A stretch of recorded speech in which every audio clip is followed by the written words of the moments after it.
What would you do if you could wake up tomorrow completely free from the fear that paralyzes you every single day? Marcus Aurelius faced wars, betrayals, and the constant possibility of death, yet he developed mental practices that transformed fear into clarity and action. The very same techniques that kept a Roman emperor balanced in the midst of total chaos can free you from the anxieties and fears that are preventing you from living the life you truly want. Today, we're going to explore exactly how to apply these ancient Stoic principles to eliminate fear from your life once and for all, using practical strategies you can start implementing right away. Subscribe to the channel, leave your like, and comment where in the world you're watching from. Get comfortable and relax. Let's begin. Fear lives in the shadows of your mind, whispering doubts in the quiet hours, tightening its grip when you face uncertainty, paralyzing you when you need courage most. It is perhaps the most ancient of human emotions, hardwired into your very being as a survival mechanism, yet in the modern world, it has become something else entirely. Fear no longer just protects you from immediate physical danger. It has evolved, mutated, spread into every corner of your existence. Fear of failure, fear of judgment, fear of loss, fear of the unknown, fear of not being enough, fear of being too much, fear of living, and paradoxically, fear of dying.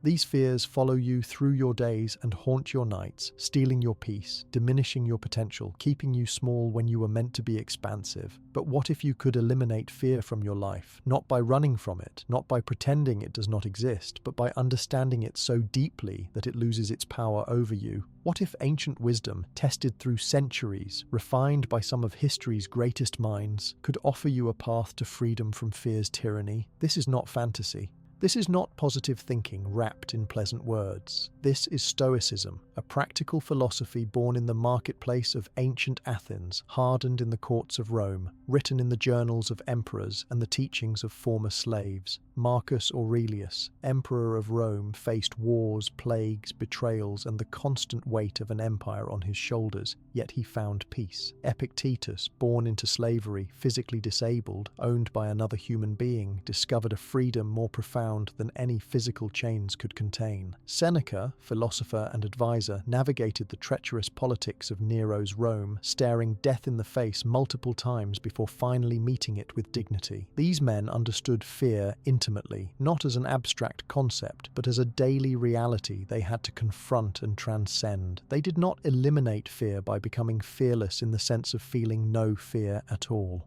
They eliminated fear's control over their lives by transforming their relationship with it, by understanding its nature, by seeing through its illusions, by building within themselves something stronger than any external threat. Tonight, you will learn their methods. You will discover 10 Stoic practices that can dissolve the grip of fear on your heart, 10 tools forged in the crucible of real human suffering and triumph, 10 keys that can unlock the prison fear has built around your potential. This is not a quick fix. This is not a temporary boost. This is a fundamental rewiring of how you perceive reality, how you respond to challenges, how you stand in the face of uncertainty. The first practice, the foundation upon which all others rest, is understanding and embracing the dichotomy of control. The Stoics recognize something that most people spend their entire lives failing to grasp. There are things in this world that you can control, and there are things you cannot control. This seems simple, almost too obvious to merit attention, yet the failure to truly understand and internalize this distinction is the source of nearly all your fear, anxiety, and suffering.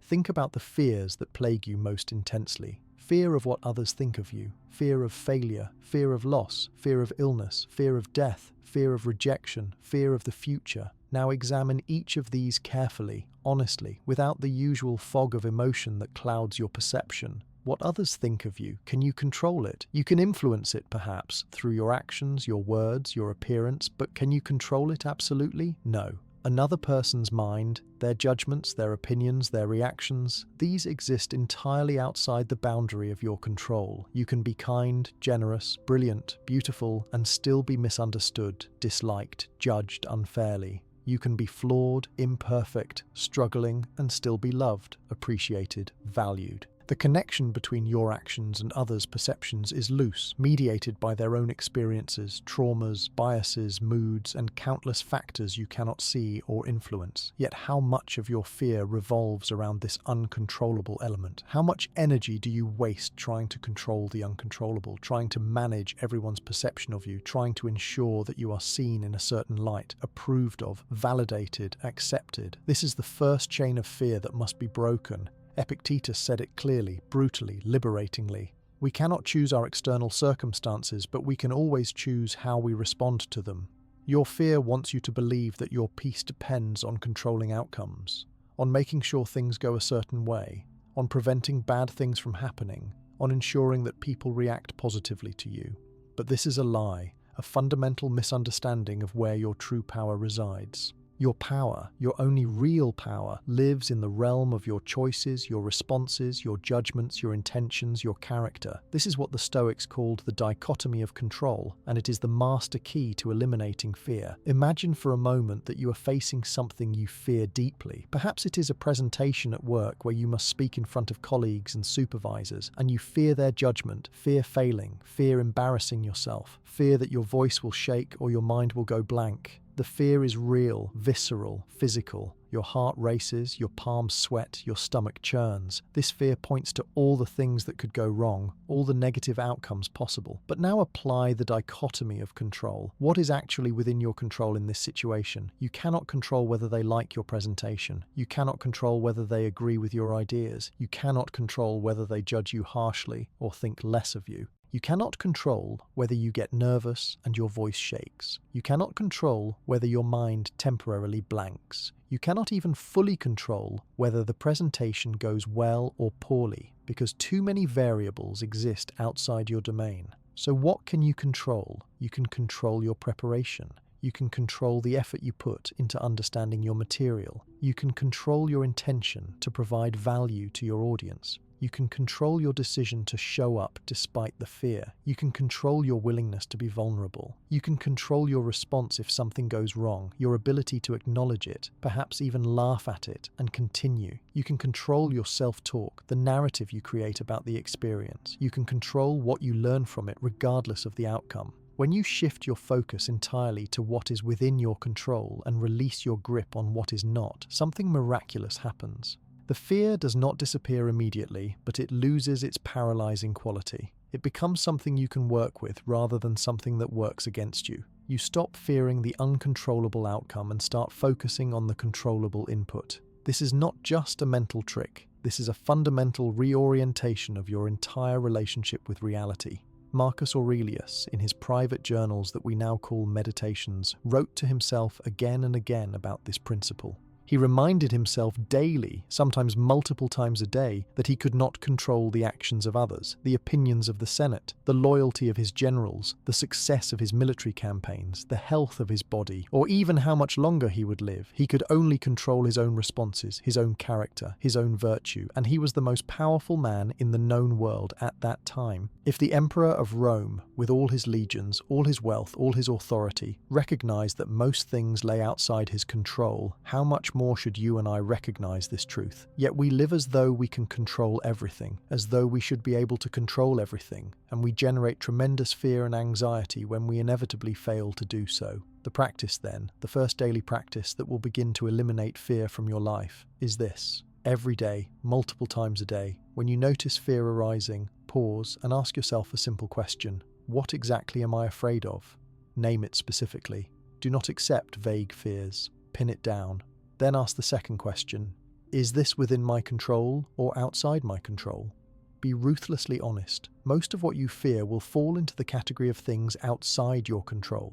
When you identify something as outside your control, practice the Stoic art of releasing it. This does not mean you do not care. It means you stop wasting your precious energy trying to control it. Say to yourself, silently or aloud, this is not within my control, therefore I release it. I cannot change it, therefore I will not fear it. Then immediately redirect your attention to what is within your control in that situation. What can you actually do? What choice do you actually have? This is where your power lives. This is where fear loses its grip. Consider the fear of death, perhaps the deepest fear humans face. the fear that underlies so many other fears. You fear failure because it feels like a small death, a death of your self-image. You fear rejection because it feels like social death, exclusion from the tribe. You fear illness because it threatens death. You fear the unknown because it might contain death. Death, the final unknown, the ultimate loss of control. The Stoics faced this fear directly, unflinchingly. They did not pretend death did not exist or distract themselves from its reality. They confronted it, meditated on it, and in doing so, they robbed it of its power to terrorize them. Is death within your control? No. You will die. This is absolutely certain. You cannot control when, where, or how, despite all your efforts at safety and health. You can influence the timing, perhaps, through healthy living, but you cannot control it ultimately. Accidents happen, illness strikes, the body has its own timeline. So if death is outside your control, and if death is inevitable, what is the logical response? Fear? No. Fear of the inevitable is irrational, pointless, destructive. It poisons every moment of your life with anxiety about something you cannot prevent. The rational response is acceptance, and more than acceptance, even a form of gratitude that you are alive now in this moment to experience whatever this moment contains. Marcus Aurelius wrote, "Do not act as if you were going to live 10,000 years. Death hangs over you. While you live, while it is in your power, be good." He kept death always in his peripheral vision, not to terrify himself, but to clarify what truly mattered. When you remember that you will die, that your time is limited, that this moment will never come again, what becomes important? Not the opinions of people who will also die and be forgotten, not the accumulation of things you cannot take with you, not the preservation of an image that will fade. What becomes important is how you live right now, the quality of your character, the kindness you show, the love you give and receive, the growth you experience, the presence you bring to this fleeting, precious moment. This is how the dichotomy of control eliminates the fear of death, not by pretending death will not come, but by recognizing that death's inevitability, its existence outside your control, means it is irrational to fear it. What you can control is how you live in the face of death, and that is where all your attention and energy should flow. The same principle applies to every other fear. Fear of losing someone you love. You cannot control whether they stay or leave, whether they live or die, whether they continue to love you or stop. This is terrifying when you fight against it, when you try to control it, when you live in constant fear of loss. But when you accept that love itself requires vulnerability, requires accepting that you cannot control another person or guarantee any outcome, then you are free to love fully in this moment without the shadow of future loss poisoning the present joy. You love because you choose to love, because love is a virtue you practice, not because you can guarantee it will last forever or never hurt you. You cannot control outcomes, but you can control the quality of your presence, the depth of your care, the honesty of your communication, the effort you invest in the relationship.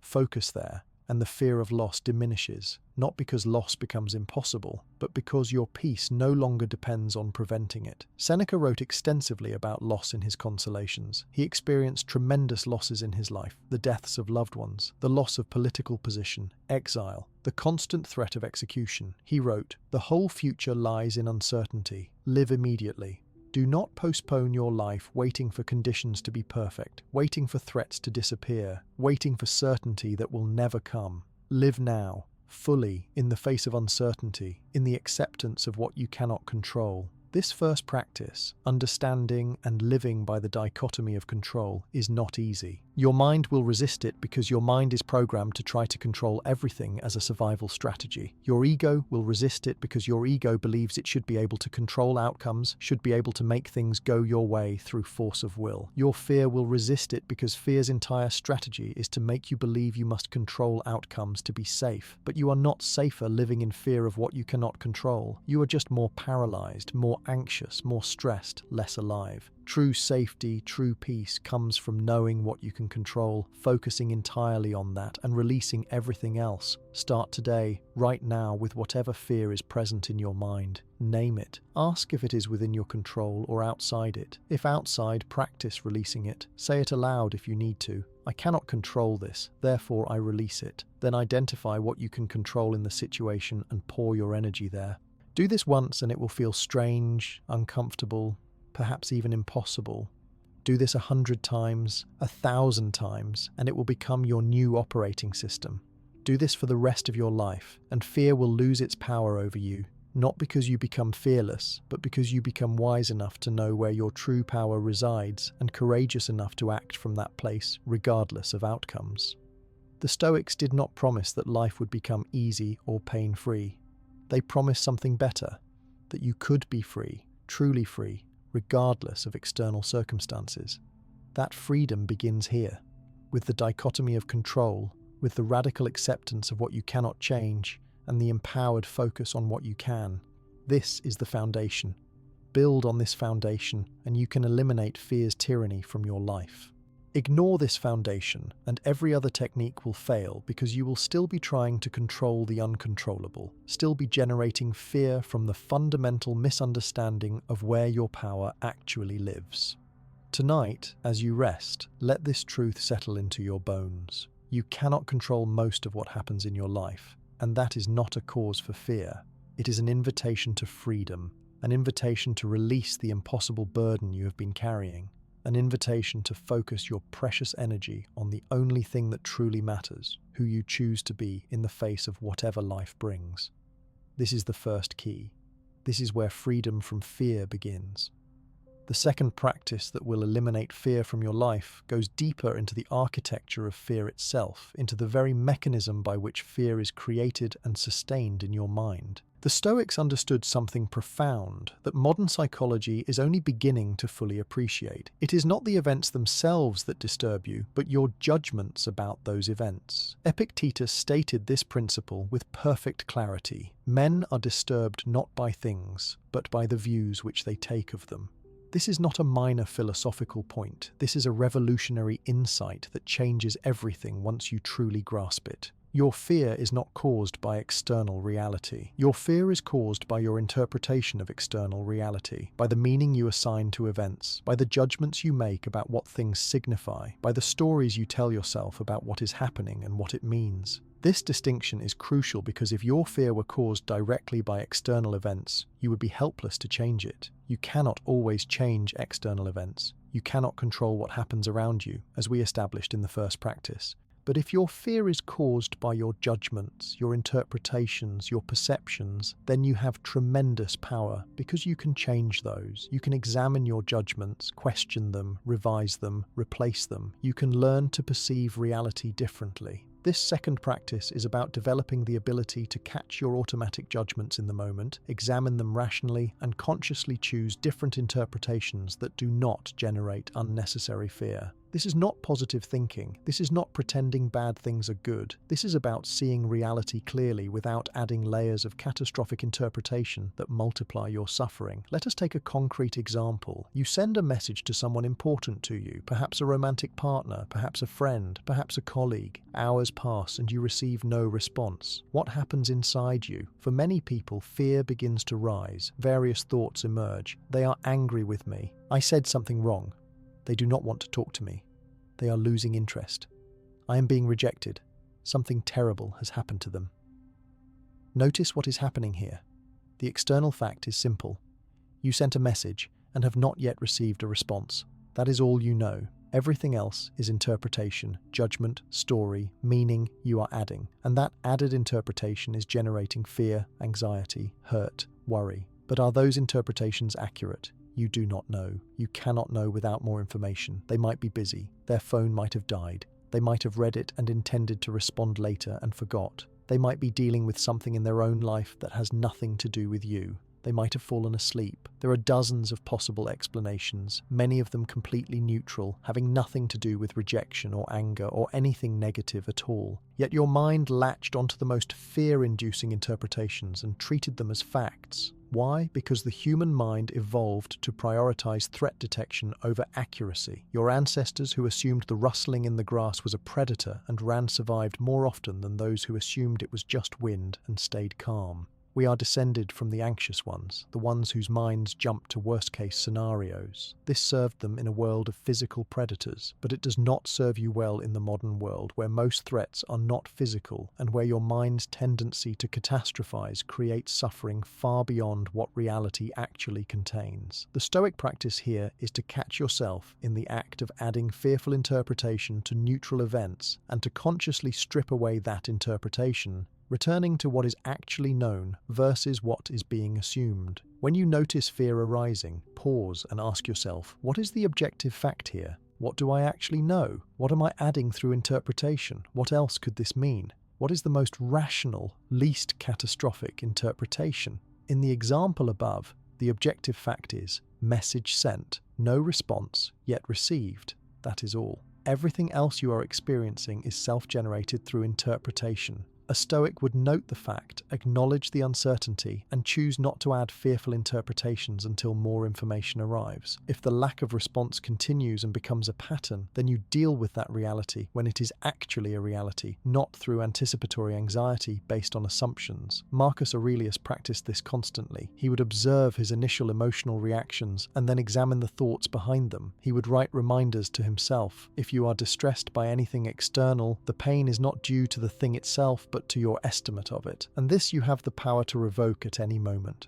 You have the power to revoke your fearful interpretations at any moment. This is extraordinary power, yet most people never use it because they never realize that interpretation is happening. They believe their fear is a direct response to reality rather than a response to their thoughts about reality. Consider a more significant example. You experience a worrying physical symptom. Your mind immediately jumps to cancer, to death, to worst-case medical scenarios. Fear floods your system. Your heart races. You cannot sleep. You spend hours researching symptoms online, finding more and more terrifying possibilities. This is called catastrophizing, and it is one of the most common cognitive distortions that generates unnecessary fear. What is the objective fact? You have a symptom. What are you adding? You are adding a diagnosis without medical training, without proper examination, based on incomplete information. You are adding a prognosis, a timeline, imagining suffering and death. You are adding meaning. This means my life is over. This means I will lose everything. This means unbearable suffering.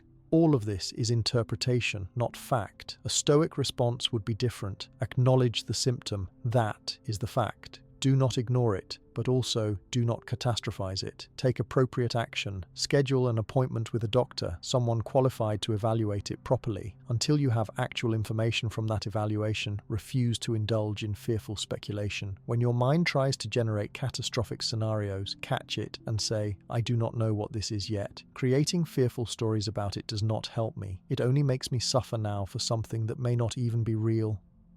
I will wait for information and deal with reality as it actually is, not as I imagine it might be. This is not denial. This is wisdom. This is the refusal to suffer in advance for disasters that may never come. Seneca wrote about this extensively in his letters. He saw people torturing themselves with imagined futures, suffering through terrible scenarios that never materialized, poisoning their present peace with fears about possibilities. He wrote, there are more things likely to frighten us than there are to crush us. We suffer more often in imagination than in reality. Read that again. We suffer more often in imagination than in reality. Most of what you fear will never happen. Of the things you fear that do happen, most will not be as bad as you imagined. And even the truly difficult things that happen, you will discover you are stronger than you thought, more capable than you believed, more resilient than you knew. But you cannot discover that strength if you exhaust yourself suffering in advance through imagination, through fearful interpretation, through catastrophizing. The practice, then, is to become a vigilant observer of your own mind. Watch for the moment when fear arises. Instead of being swept away by it, pause. Create a small space between the stimulus and your response. In that space, ask yourself, what am I afraid of specifically? What interpretation am I making? What is the objective fact separate from my interpretation? What else could this mean? What is the most rational interpretation? What would a wise person think about this situation? This practice requires effort at first. Your mind is used to running on automatic, generating fearful interpretations without examination. But with repetition, this becomes easier. You develop the skill of metacognition, thinking about your thinking, observing your mental processes rather than being lost in them. One powerful technique the Stoics used was to deliberately practice reframing situations, looking for alternative interpretations that were equally valid but less fear-inducing. Someone cuts you off in traffic. Automatic interpretation: that person is a reckless idiot who endangered me out of selfishness. This interpretation generates anger and fear. Alternative interpretation: that person might be rushing to an emergency. They might have made an honest mistake. They might not have seen me. They might be a new driver still learning. They are a flawed human like me who sometimes makes errors. This interpretation generates compassion, or at least neutrality, instead of anger and fear.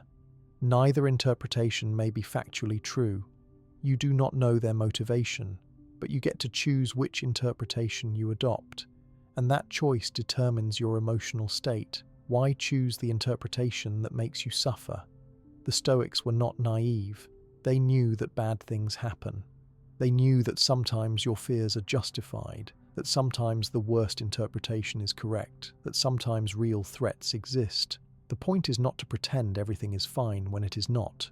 The point is to see reality accurately without adding unnecessary layers of fearful interpretation that multiply your suffering beyond what reality actually warrants. When a real threat exists, see it clearly and respond to it rationally without panic. When no real threat exists, do not create one through fearful imagination. Marcus Aurelius faced real threats constantly. Barbarian invasions, political conspiracies, deadly plagues, the possibility of assassination. These were not imagined dangers, yet he did not allow fear to overwhelm him because he distinguished between the facts of the situation and the catastrophic interpretations his mind wanted to add. The fact: barbarians are invading. Catastrophic interpretation: this is the end of Rome, everything is lost, I have failed. Rational interpretation: this is a challenge I must address with the resources available. I will do what I can, use wisdom and strategy, accept that outcomes are not entirely in my control, and maintain my virtue regardless of results. Another crucial element of this practice is recognizing that your judgments about what is good or bad are often wrong or at least incomplete. You judge something as terrible, as the worst thing that could happen, and later discover it led to something valuable. You lose a job and judge it as catastrophic, then find a better opportunity you would never have discovered otherwise. A relationship ends and you think your life is over, then later recognize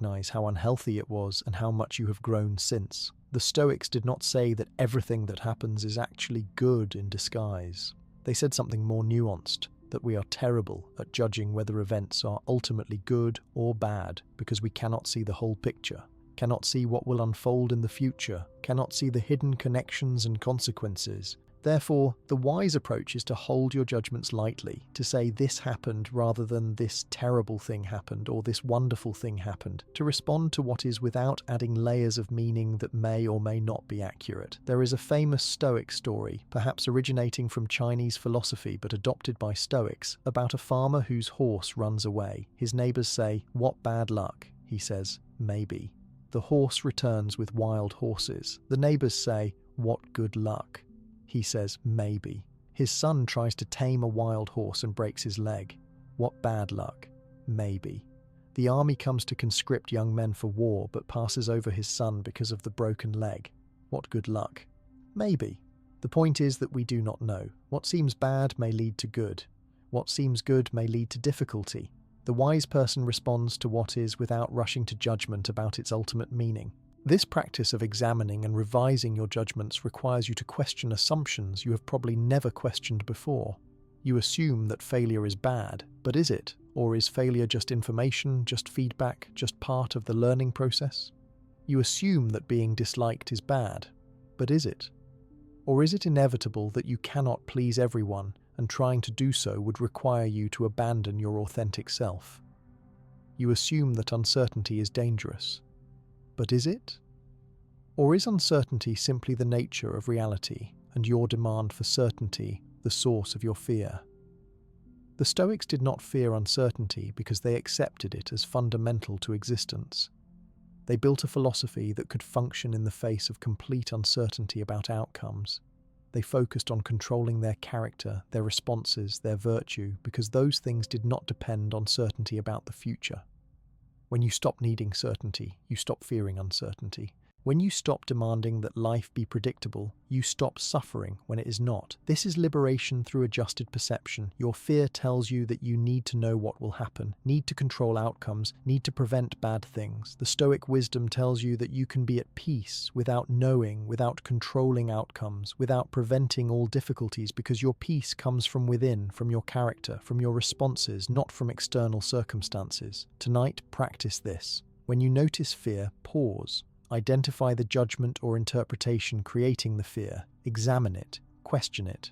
Look for alternative interpretations. Return to the objective facts, stripped of added meaning. Choose the interpretation that is most rational, least catastrophic, most aligned with wisdom. Do this not once, but every time fear arises. Train your mind to catch itself in the act of creating fear through interpretation. Over time, you will find that much of your fear dissolves when you stop feeding it through catastrophic interpretation. The events of your life remain the same, but your experience of them transforms. You suffer less, you fear less, not because you have eliminated challenges from your life, but because you have eliminated the layers of fearful interpretation you were adding to those challenges. This is the second key to freedom from fear: mastering your perceptions, choosing your interpretations, refusing to suffer more than reality actually warrants. The Stoics promise you this: reality will bring enough actual difficulty without you multiplying it through fearful imagination. Face what actually is with courage and wisdom, and release what is only in your fearful mind. This practice will change your life if you commit to it, if you make it as automatic as your old habit of catastrophizing, if you become the guardian of your own mind, watching what interpretations you allow, what meanings you assign, what judgments you make.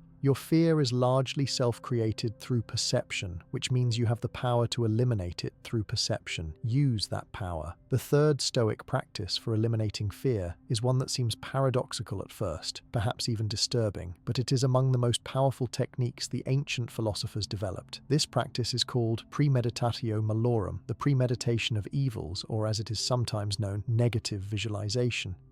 At first glance, this seems counterintuitive. How can deliberately imagining the things you fear help eliminate fear? Should you not be focusing on positive outcomes, visualizing success, avoiding negative thoughts? This is where modern positive thinking diverges sharply from ancient Stoic wisdom, and understanding this difference is crucial. The positive thinking movement tells you to avoid imagining anything negative, to focus only on desired outcomes, to deny or suppress fears. The Stoics took the opposite approach. Face your fears directly, look at them clearly, imagine them happening, and discover that you can survive them, that they are not as catastrophic as your anxious mind suggests, that even if the worst happens, you remain capable of living with dignity and virtue. The goal of negative visualization is not to make yourself miserable or to attract negative outcomes. The goal is to remove fear's power by removing the element of shock, and to build psychological resilience by mentally rehearsing difficulties before they arrive. When you have already imagined something happening, when you have already considered how you would respond, it loses much of its terror. The unknown is far more frightening than the known. By making the feared outcome known through visualization, by bringing it out of the shadowy realm of vague dread into the clear light of conscious examination, you rob it of its power to paralyze you. Marcus Aurelius practiced this daily. Each morning he would remind himself that he would encounter difficult people, ungrateful people, people who would lie to him, betray him, try to use him. He did not do this to become cynical or bitter. He did this so that when it happened, and it inevitably did, he would not be shocked or devastated. He had already prepared himself mentally. He had already decided how he would respond with virtue, patience, and understanding. The difficulty still occurred, but it did not throw him off balance because he had rehearsed it mentally. Seneca wrote extensively about this practice in his letters to Lucilius. He encouraged his friend to set aside time regularly to imagine losing everything he had: his wealth, his position, his health, his loved ones. Not to torture himself, but to recognize that all these things are temporary, that loss is inevitable, that nothing external truly belongs to us permanently. By meditating on loss before it happens, Seneca argued, we accomplish several things simultaneously. First, we appreciate what we have more deeply while we have it, knowing it is temporary. Second, we prepare ourselves emotionally for inevitable losses so they do not destroy us. Third, we recognize that our happiness cannot depend on keeping things we will eventually lose, so we must find a deeper source of peace. Fourth, we discover through imagination that even if we lost everything external, we would still have ourselves, our character, our ability to respond with virtue, and that this is enough. Let us make this concrete and practical. What do you fear losing? Perhaps you fear losing your job, your financial security. Premeditatio malorum asks you to imagine this happening, not in a vague, anxious way, but clearly, deliberately, calmly. You lose your job. What actually happens? You would need to look for another position. You might need to reduce expenses temporarily. You might need to ask for help from friends or family. You might need to take a position that feels like a step backward. These things would be difficult, uncomfortable, challenging. But would they be unbearable? Would they end your life? Would they prevent you from living with integrity and making good choices? No. People lose jobs constantly and survive, recover, often find something better. You have capabilities, skills, experience, resilience. You would figure it out. You would adapt. You would continue.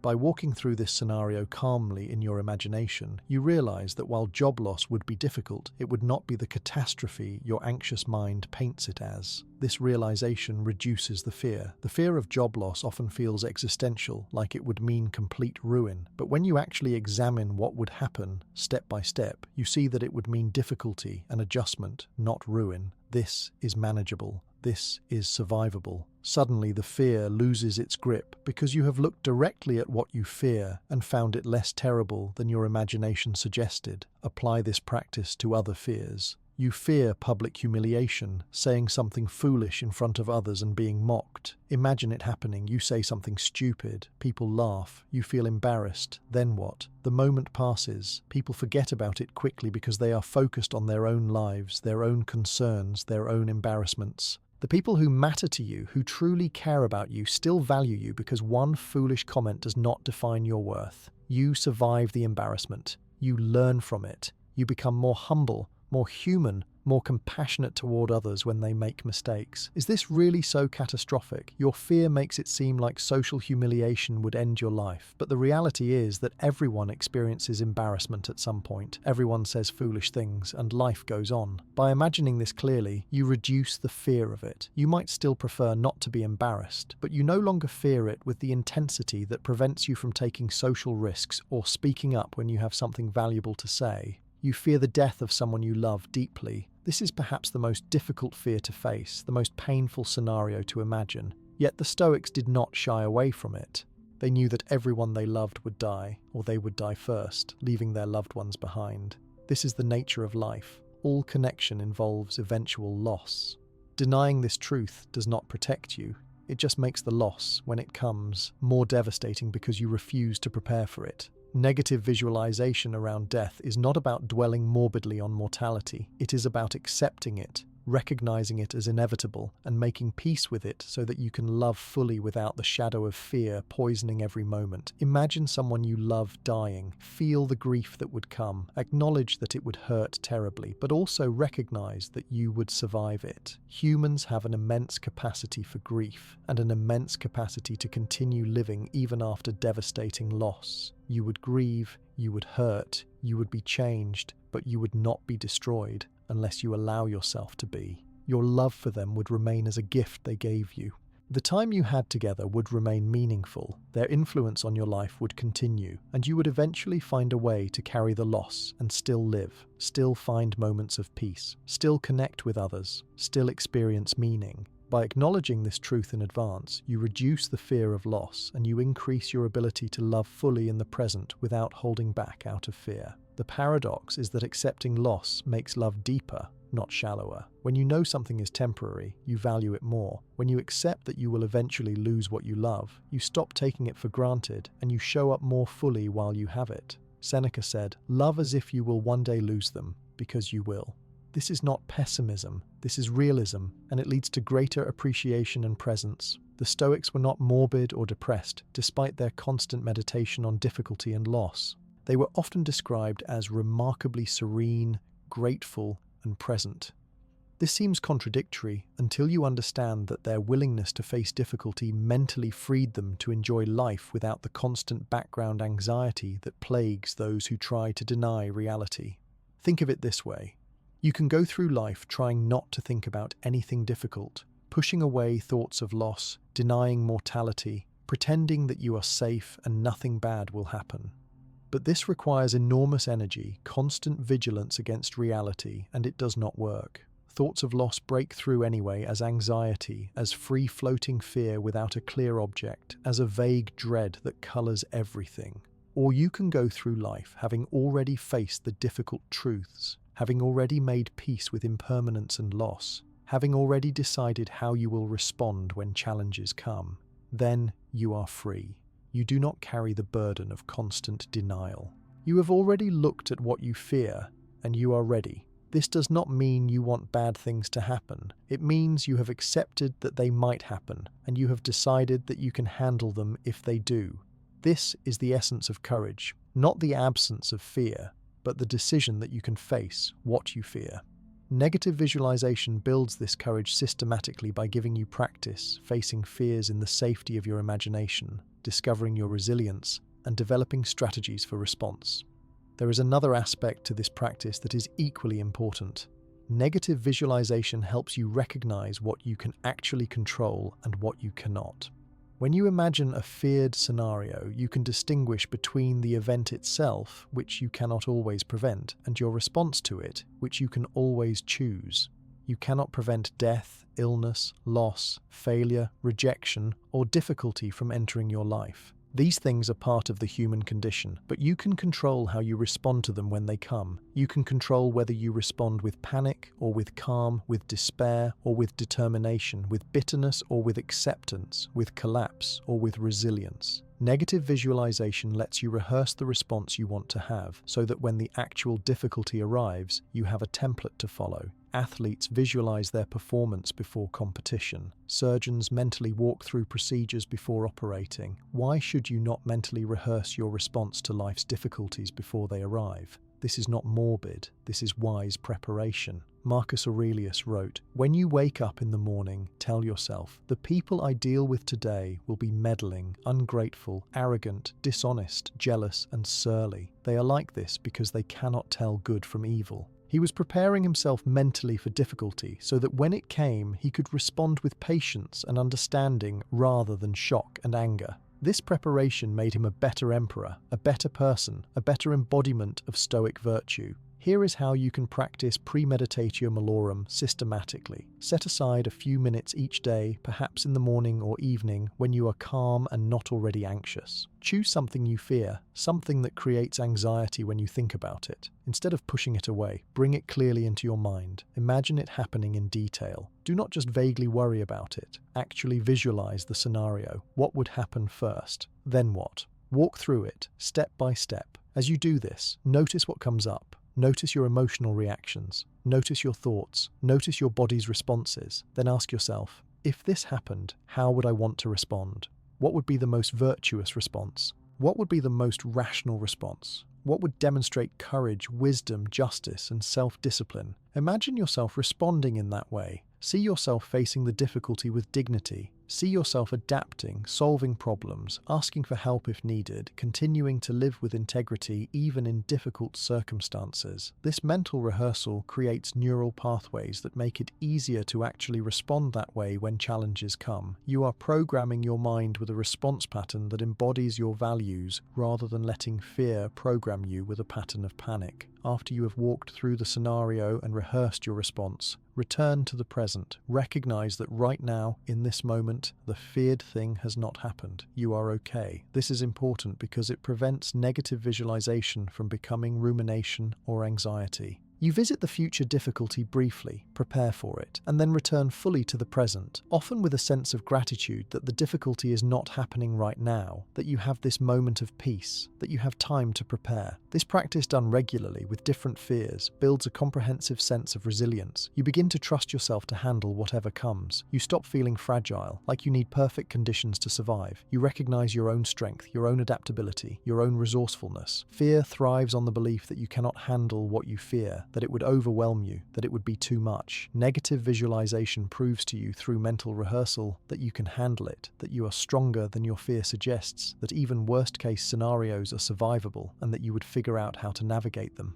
The Stoics also used negative visualization in a broader sense, reminding themselves of the temporary nature of everything. Each night, Marcus Aurelius would remind himself that he might not wake up, that death could come in his sleep. This was not morbid. It made him grateful for each day he did wake up. It made him less likely to waste time on petty concerns. It made him more loving to those around him because he never knew if this would be the last time he saw them. Seneca advised practicing temporary loss to appreciate what you have. Go without something you take for granted for a day or a week, sleep on the floor, eat simple food, go without entertainment, experience a small taste of loss or difficulty. This makes you grateful for ordinary comforts, and it proves to you that you can survive without them, that your happiness does not depend on them as much as you thought. This reduces the fear of losing them. If you know you can be content with very little, you fear loss less. If your happiness depends on having everything just so, you live in constant fear of loss. The Stoics chose the former path. Appreciate what you have, but do not depend on it for your peace. Find your peace in something unlosable, your character, your virtue, your ability to respond wisely to whatever happens. Tonight, choose one fear, one thing that creates anxiety when you think about it. Practice negative visualization with it. Imagine it happening. Walk through it calmly. Notice that you survive it in your imagination. Rehearse responding to it with virtue. Then return to the present with gratitude that it is not happening now, and with confidence that you could handle it if it did.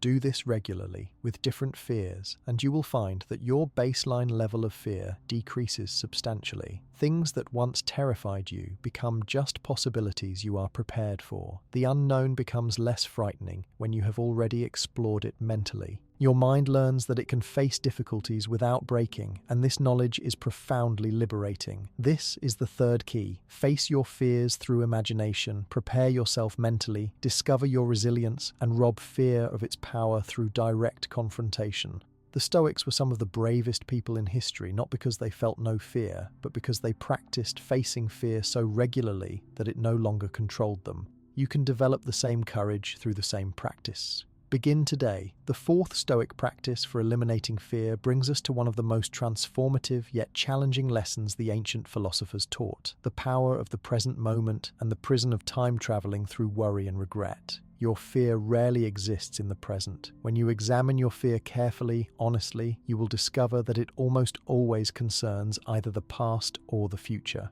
You fear what might happen tomorrow, next week, next year, or what has already happened and might happen again or might have consequences you cannot yet see. But right now, in this exact moment, as you read these words or hear this voice, what is actually wrong? Not what could be wrong, not what was wrong, not what might become wrong, but right now, in this breath, in this second.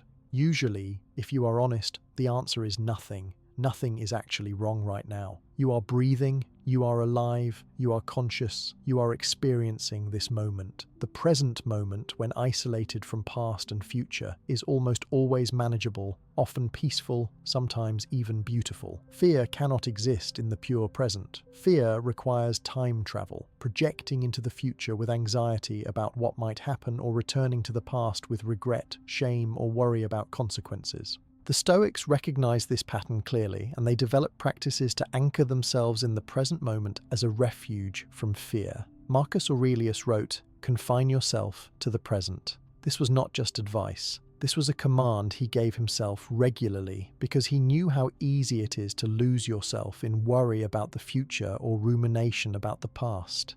He ruled an empire facing constant crises. If anyone had reason to worry about the future, it was him. Yet he chose repeatedly to confine his attention to the present, to deal with what was actually in front of him rather than the 1,000 hypothetical disasters his mind could generate. Seneca wrote about this extensively as well, observing that most people do not live in the present at all. They are always somewhere else mentally, and therefore they miss their actual lives. They are at work worrying about home, at home worrying about work, young wishing to be older, old wishing to be younger, healthy worrying about illness, never fully present, never fully alive. He wrote, "True happiness is to enjoy the present without anxious dependence upon the future." Read that carefully. Enjoy the present without anxious dependence upon the future. Your fear is almost always anxious dependence upon the future, a belief that your peace depends on the future turning out a certain way, that you cannot be okay now because something might go wrong later. This is a recipe for perpetual suffering because the future never arrives. There is only ever now, this moment, and then the next moment, which becomes now when it arrives. If you cannot be at peace now, you will not be at peace then, because when then arrives, it will be now, and you will still be worried about the future that has not yet come. Let us look at how this works with specific fears. You fear an upcoming evaluation at work, a performance review in 2 weeks. Every day for those 2 weeks, you worry about it. Your mind generates scenarios. You imagine criticism, imagine being fired, imagine your weaknesses being exposed, imagine defending yourself or failing to defend yourself adequately. You lose sleep, your stomach churns, you feel anxious constantly. Notice what is happening. The evaluation is not happening during those 2 weeks. It is not happening now. Right now, you are sitting at your desk or eating lunch or lying in bed, and the evaluation is not occurring, but you are suffering as if it is occurring, suffering for 2 weeks straight for something that will take 1 hour. And when the hour comes, one of several things happens. Either the evaluation goes better than you feared, and you realize you suffered for nothing, or it goes as you feared or worse, and you discover you can handle it, that it is not the end of the world, that life continues. Either way, your 2 weeks of anticipatory suffering served no purpose. It did not prevent the evaluation. It did not make the evaluation go better. It just made you miserable for 2 weeks before an event that you could not control. The Stoic approach is radically different.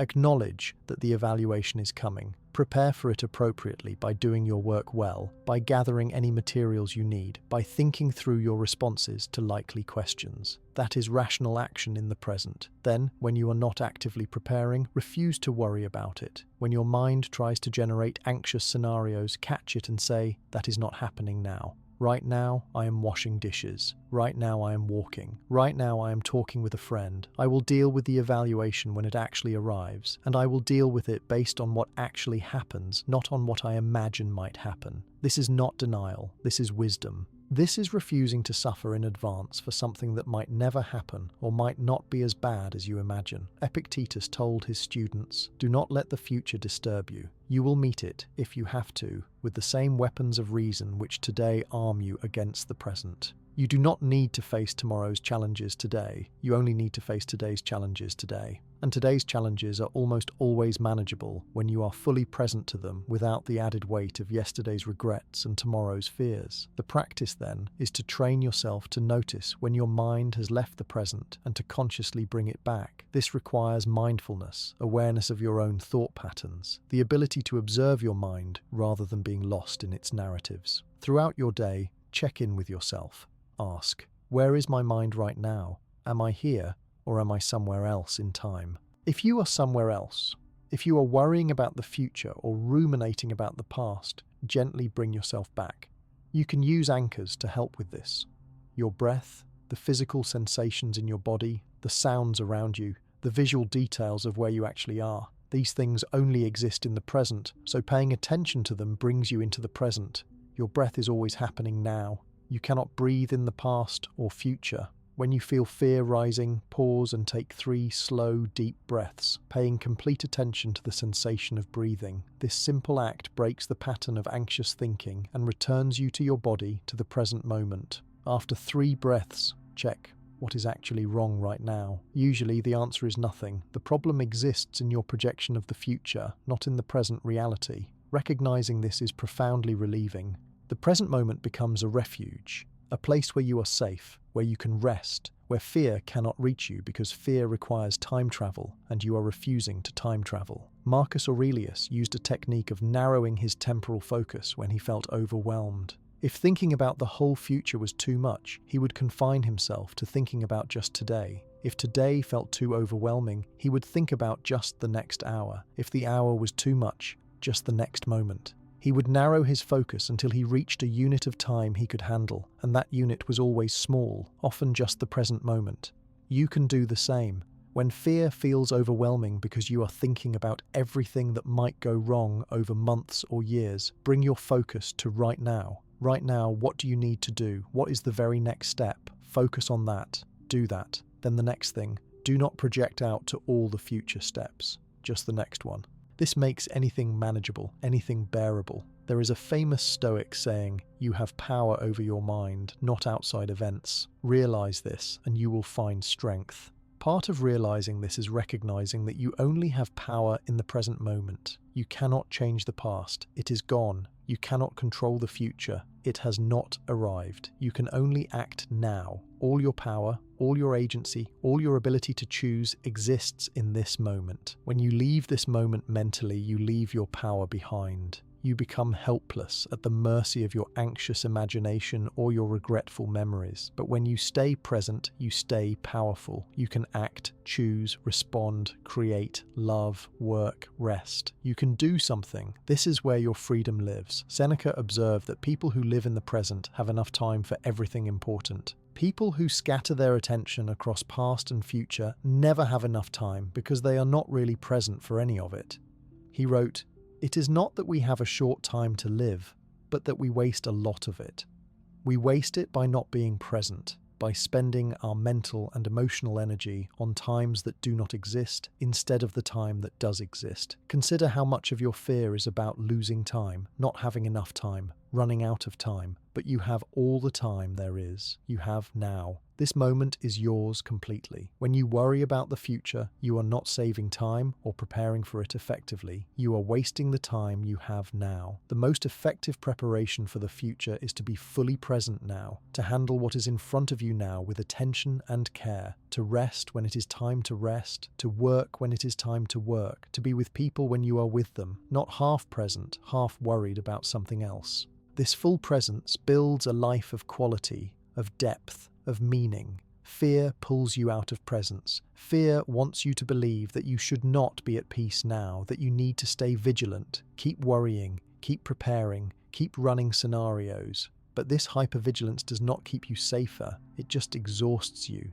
It drains the energy you would need to actually respond effectively when challenges come. It prevents you from enjoying and appreciating what you have while you have it. The Stoics understood that life is short and uncertain. This was not a source of despair for them, but a source of focus and appreciation. Because life is short, they refused to waste it on worry. Because life is uncertain, they chose to appreciate each moment rather than taking it for granted. Because death could come at any time, they chose to live fully now rather than postponing life until conditions were perfect. Marcus Aurelius kept death always in view, not morbidly, but as a clarifying force. Memento mori. Remember death. Remember that you will die, perhaps soon. This thought eliminates so much fear because when you remember that your time is limited, you stop fearing small things. You stop worrying about what people think. You stop fearing minor failures or embarrassments. These things become trivial when held against the backdrop of mortality. What matters becomes clear. Love, integrity, growth, presence, connection, contribution, virtue. Fear loses its grip when you remember that you do not have time for it, that your life is too precious to spend in anxiety about things that probably will not happen or that you cannot control if they do. Living in the present does not mean ignoring the future entirely. You still plan, still prepare, still set goals, still save money, still take care of your health. But you do these things in the present, as present actions, not as anxiety-driven attempts to control an uncertain future. You prepare because it is wise to prepare, but you do not attach your peace to the outcomes of your preparation. You do what you can now and release the rest. This is the balance the Stoics struck: responsible action in the present without anxious attachment to future results. Epictetus taught his students to imagine themselves as actors in a play written by someone else. You do not choose the plot, the other characters, how long your part lasts, or whether you play a king or a beggar. But you do choose how well you play the part you are given. You choose the quality of your performance, the integrity you bring to the role, the presence you offer to each scene. This metaphor captures the Stoic relationship to time perfectly. You do not control the script of your life, how long it runs, what challenges appear, but you control how you play each scene as it unfolds, and each scene only exists in the present. When you are in a scene, be in that scene fully. Do not be mentally in a future scene you are worried about. Do not be stuck in a past scene you regret. Be here, now, doing what this moment asks of you.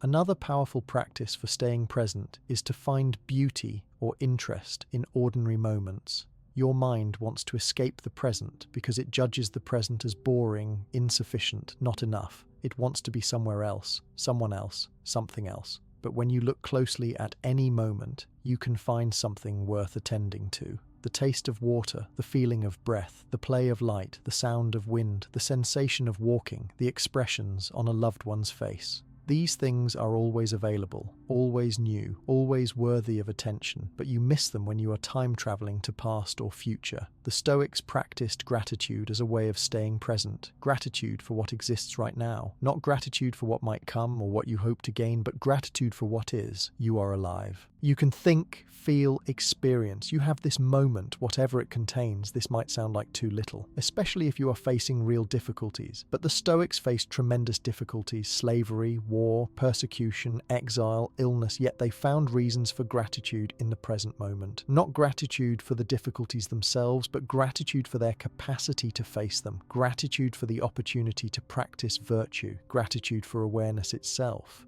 When you practice presence consistently, fear diminishes naturally because fear cannot get traction in the present. Fear needs you to believe that something terrible is coming or that something terrible from the past will repeat. But when you stay rooted in now, those narratives lose their power. You see them as thoughts, as mental events, not as reality. You see that right now, in this breath, you are okay. And now, each moment of now is manageable. String together enough moments of presence and you have a life lived rather than a life spent in anxiety about living. Tonight, practice this radical presence. When fear arises, ask yourself, what is actually happening right now? Strip away the projections, the memories, the interpretations. What is the bare fact of this moment? Then expand your awareness to include the full sensory experience of now. What you see, hear, feel, smell, taste. Ground yourself in your body, in your environment, in the undeniable reality of the present. Stay there. Refuse to follow your mind into past or future. If you must think about past or future for practical reasons, do so consciously, deliberately, briefly, and then return to now. Make this your practice every day, many times a day. The more you practice presence, the more natural it becomes, until it is your default state rather than an effortful practice. When presence becomes natural, fear becomes rare, brief, manageable. Not because your life becomes perfect, but because you stop adding layers of temporal anxiety to whatever the present actually contains. This is the fourth key. Live in the present moment, the only moment that exists, the only moment where you have any power, the only moment where peace is possible. Return here again and again, and you will find that most of your fear was never about what is, but about what might be or what was, and those things cannot hurt you when you stay rooted in the now. The Stoics found tremendous freedom in this simple truth. You can find it too. The fifth Stoic practice for eliminating fear requires you to turn toward discomfort rather than away from it, to voluntarily embrace difficulty rather than always seeking ease. This practice is called voluntary discomfort or voluntary hardship, and it is one of the most misunderstood yet powerful techniques in the Stoic arsenal. Modern life is built around avoiding discomfort. We heat our homes, cool them when hot, seek entertainment when bored, distract ourselves when sad, medicate every minor pain, and structure our lives to maximize comfort and minimize difficulty. This seems rational. Why would you not avoid discomfort if you can? The Stoics understood something subtle and profound that our comfort-seeking culture has forgotten. When you spend your life avoiding discomfort, you become weak, fragile, afraid.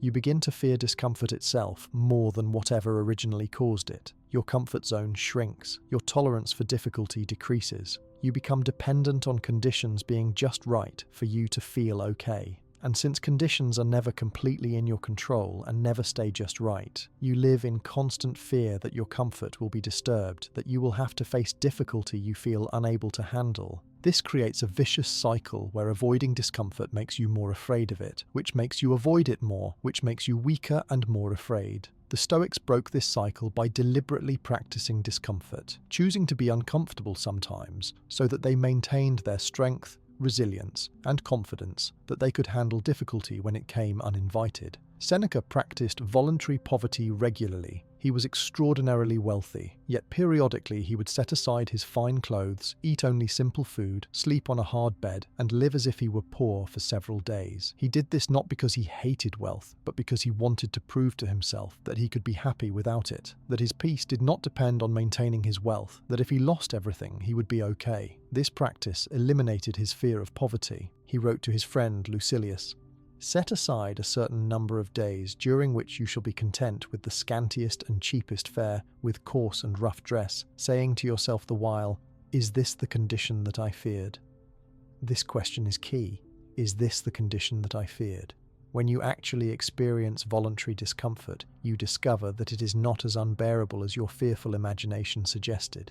You discover that you are tougher than you thought, more adaptable, more resilient. The fear of discomfort is almost always worse than the actual discomfort. By choosing to experience it voluntarily, you prove this to yourself, and the fear loses its power. The voluntary aspect is crucial. When discomfort is chosen, when you enter it deliberately, you maintain a sense of control and agency. You are not a victim of circumstances, but someone actively strengthening themselves. This builds confidence in a way that forced discomfort does not. When you voluntarily face what you fear in manageable doses, you desensitize yourself to it. You build tolerance. You discover coping strategies. You realize you can survive it. Modern psychology has rediscovered this principle through exposure therapy, gradually exposing people to what they fear in controlled settings so they can learn that the fear is manageable, that they can tolerate it, that the catastrophe they imagined does not materialize. The Stoics were practicing exposure therapy 2,000 years ago, but they applied it broadly to all forms of discomfort, not just specific phobias. They practiced being cold, being hungry, being tired, being uncomfortable, being inconvenienced, being without their usual comforts, so that they knew they could handle these states, so that they did not fear them, so that their peace did not depend on avoiding them.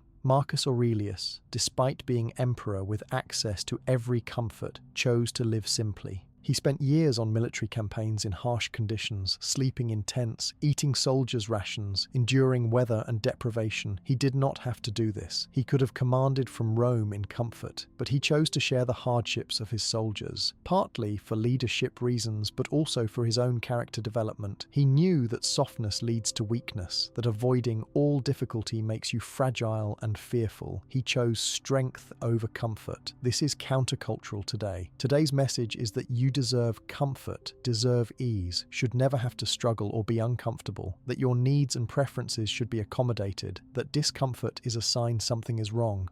The Stoic message is almost opposite. You deserve to be strong, to be capable, to be resilient, and this requires regular contact with discomfort, regular practice at being uncomfortable, regular reminders that you can survive and even thrive without perfect conditions. What would this look like in practice today? There are many ways to incorporate voluntary discomfort into your life, and the specific methods matter less than the principle. You might practice intermittent fasting, choosing to be hungry sometimes to prove you can handle it, to break the fear of hunger, to reduce your dependence on constant eating. You might take cold showers or swim in cold water, choosing to be cold to build tolerance for discomfort, and to prove to yourself that you can handle unpleasant sensations without panic. You might choose to walk or bike instead of always driving, choosing physical effort and exposure to weather over convenience. You might leave your phone behind sometimes, choosing to experience boredom and disconnection rather than constant stimulation and availability. You might sleep on the floor occasionally, wear uncomfortable clothes, sit in silence without entertainment, work without air conditioning on a hot day, work without heat on a cold day within safe limits, skip the coffee or alcohol you usually use to manage your mood, let yourself feel tired without immediately reaching for caffeine, let yourself feel sad or anxious without immediately distracting yourself. The specific practice matters less than the intention behind it. You are choosing discomfort to prove you can handle it, to build resilience, to reduce fear, to maintain strength, to prevent your comfort zone from shrinking to the point where you are afraid of everything. This practice eliminates fear in several ways. First, it directly reduces specific fears by exposing you to what you fear in controlled doses. If you fear cold, regular cold exposure reduces that fear. If you fear hunger, regular fasting reduces that fear. If you fear social discomfort, regular practice in uncomfortable social situations reduces that fear.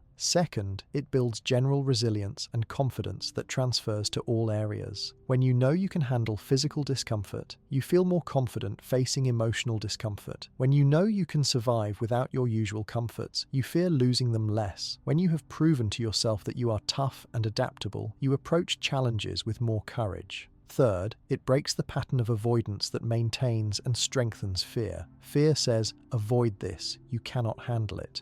Avoidance seems to work in the short term because you do not experience the discomfort, but it maintains the belief that you cannot handle it, which keeps the fear alive and growing.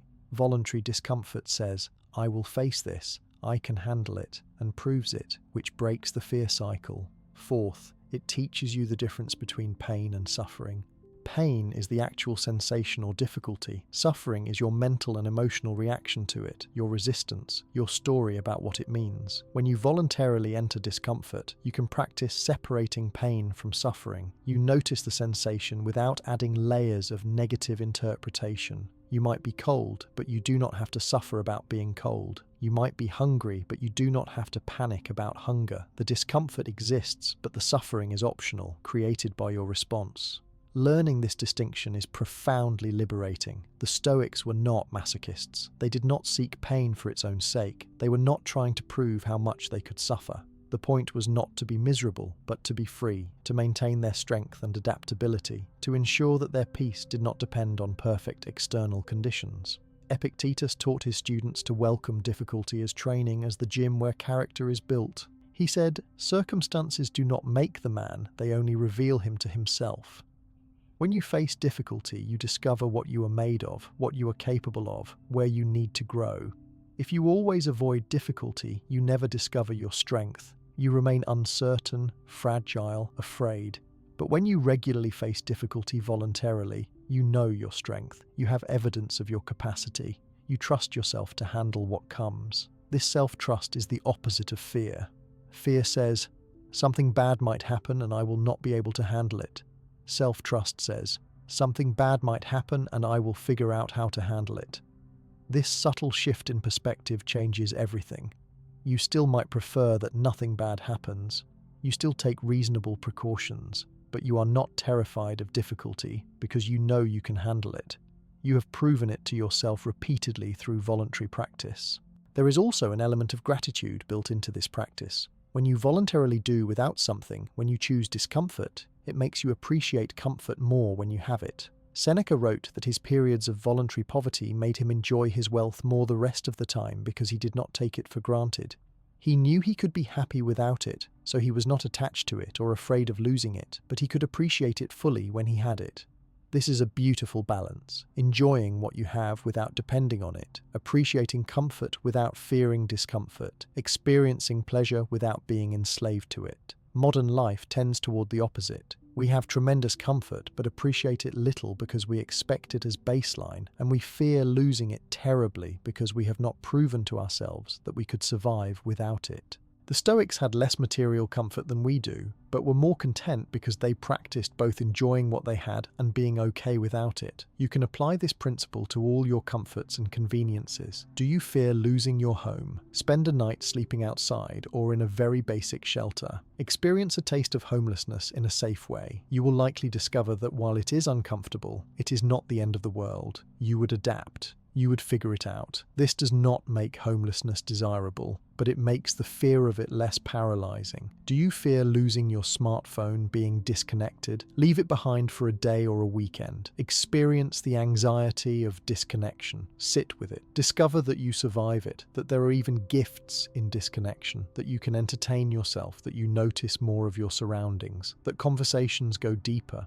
Again, this does not mean technology is bad, but it means you are not enslaved to it or terrified of being without it. The practice requires honesty and balance. You are not trying to destroy your life or make yourself miserable. You are adding strategic discomfort to maintain strength, perspective, and freedom from fear. The discomfort should be challenging but not overwhelming, regular but not constant, intentional but not obsessive. Think of it like physical exercise. You do not exercise to the point of injury. You do not exercise every second of every day, but you do exercise regularly, pushing past comfort into effort, because that is what maintains strength. If you never exercise, never push past comfort, you become weak. The same is true mentally and emotionally. If you never face difficulty, never push past comfort, you become weak, fragile, fearful. The solution is not to make your life constantly difficult. The solution is to choose strategic difficulty that builds strength. Start small. Choose one area where you are overly dependent on comfort, where you fear its loss. Practice tolerating its absence in small doses. Maybe you always eat exactly what you want when you want it. Try skipping a meal or eating something plain and simple. Maybe you always control the temperature perfectly. Try being a little too cold or too hot. Maybe you avoid all physical discomfort. Take a long walk that makes you tired and sore. Maybe you fill every moment with entertainment. Sit with boredom. Whatever you choose, approach it deliberately, with the intention of proving to yourself that you can handle it, that the discomfort is tolerable, that you are stronger than your fear suggests. As you practice this over time, you will notice your fear diminishing in general, not just fear of the specific discomfort you practiced, but fear in general. This happens because you are changing your fundamental relationship with difficulty. You are no longer someone who needs perfect conditions to be okay. You are someone who can adapt, who can handle challenges, who has proven their resilience. This identity shift is powerful. You start to see difficulties as interesting challenges rather than catastrophes, as opportunities to practice your strength rather than threats to your fragile peace. Your window of tolerance expands. Things that would have overwhelmed you before now feel manageable. This does not happen overnight. This is a lifelong practice. But the changes compound. Each time you voluntarily face discomfort and survive it, you get stronger. Each time you prove you can handle difficulty, you fear it less. Over time, you build a fortress of self-trust, a deep knowing that whatever comes, you will figure it out, you will adapt, you will continue. This is the opposite of the fearful fragility that comes from always seeking ease. This is the strength and courage that the Stoics embodied, that made them some of the most resilient people in history. You can develop the same qualities through the same practices. Choose discomfort strategically. Face what you fear in manageable doses. Prove to yourself again and again that you are capable, strong, adaptable, resilient. Do this, and fear loses its grip because you stop needing perfect conditions. You become anti-fragile, benefiting from stress and difficulty rather than breaking under it. This is the fifth key: voluntary discomfort, chosen hardship, strategic challenge. Practice it regularly and watch your fear diminish as your strength grows. The Stoics promise you are stronger than you know, but you will only discover this strength by testing it. Test it voluntarily, regularly, intentionally, and freedom from fear will follow. The sixth Stoic practice for eliminating fear requires you to orient your entire life around something unshakable, something that external circumstances cannot destroy, something that gives you direction and meaning regardless of what happens around you. This practice is the cultivation of virtue as your North Star, your ultimate value, your definition of success and the good life. For the Stoics, virtue was not just one value among many. It was the only true good, the only thing that made life worth living, the only reliable source of peace and contentment. Everything else, wealth, health, reputation, pleasure, success as the world defines it, these things were called preferred indifference by the Stoics.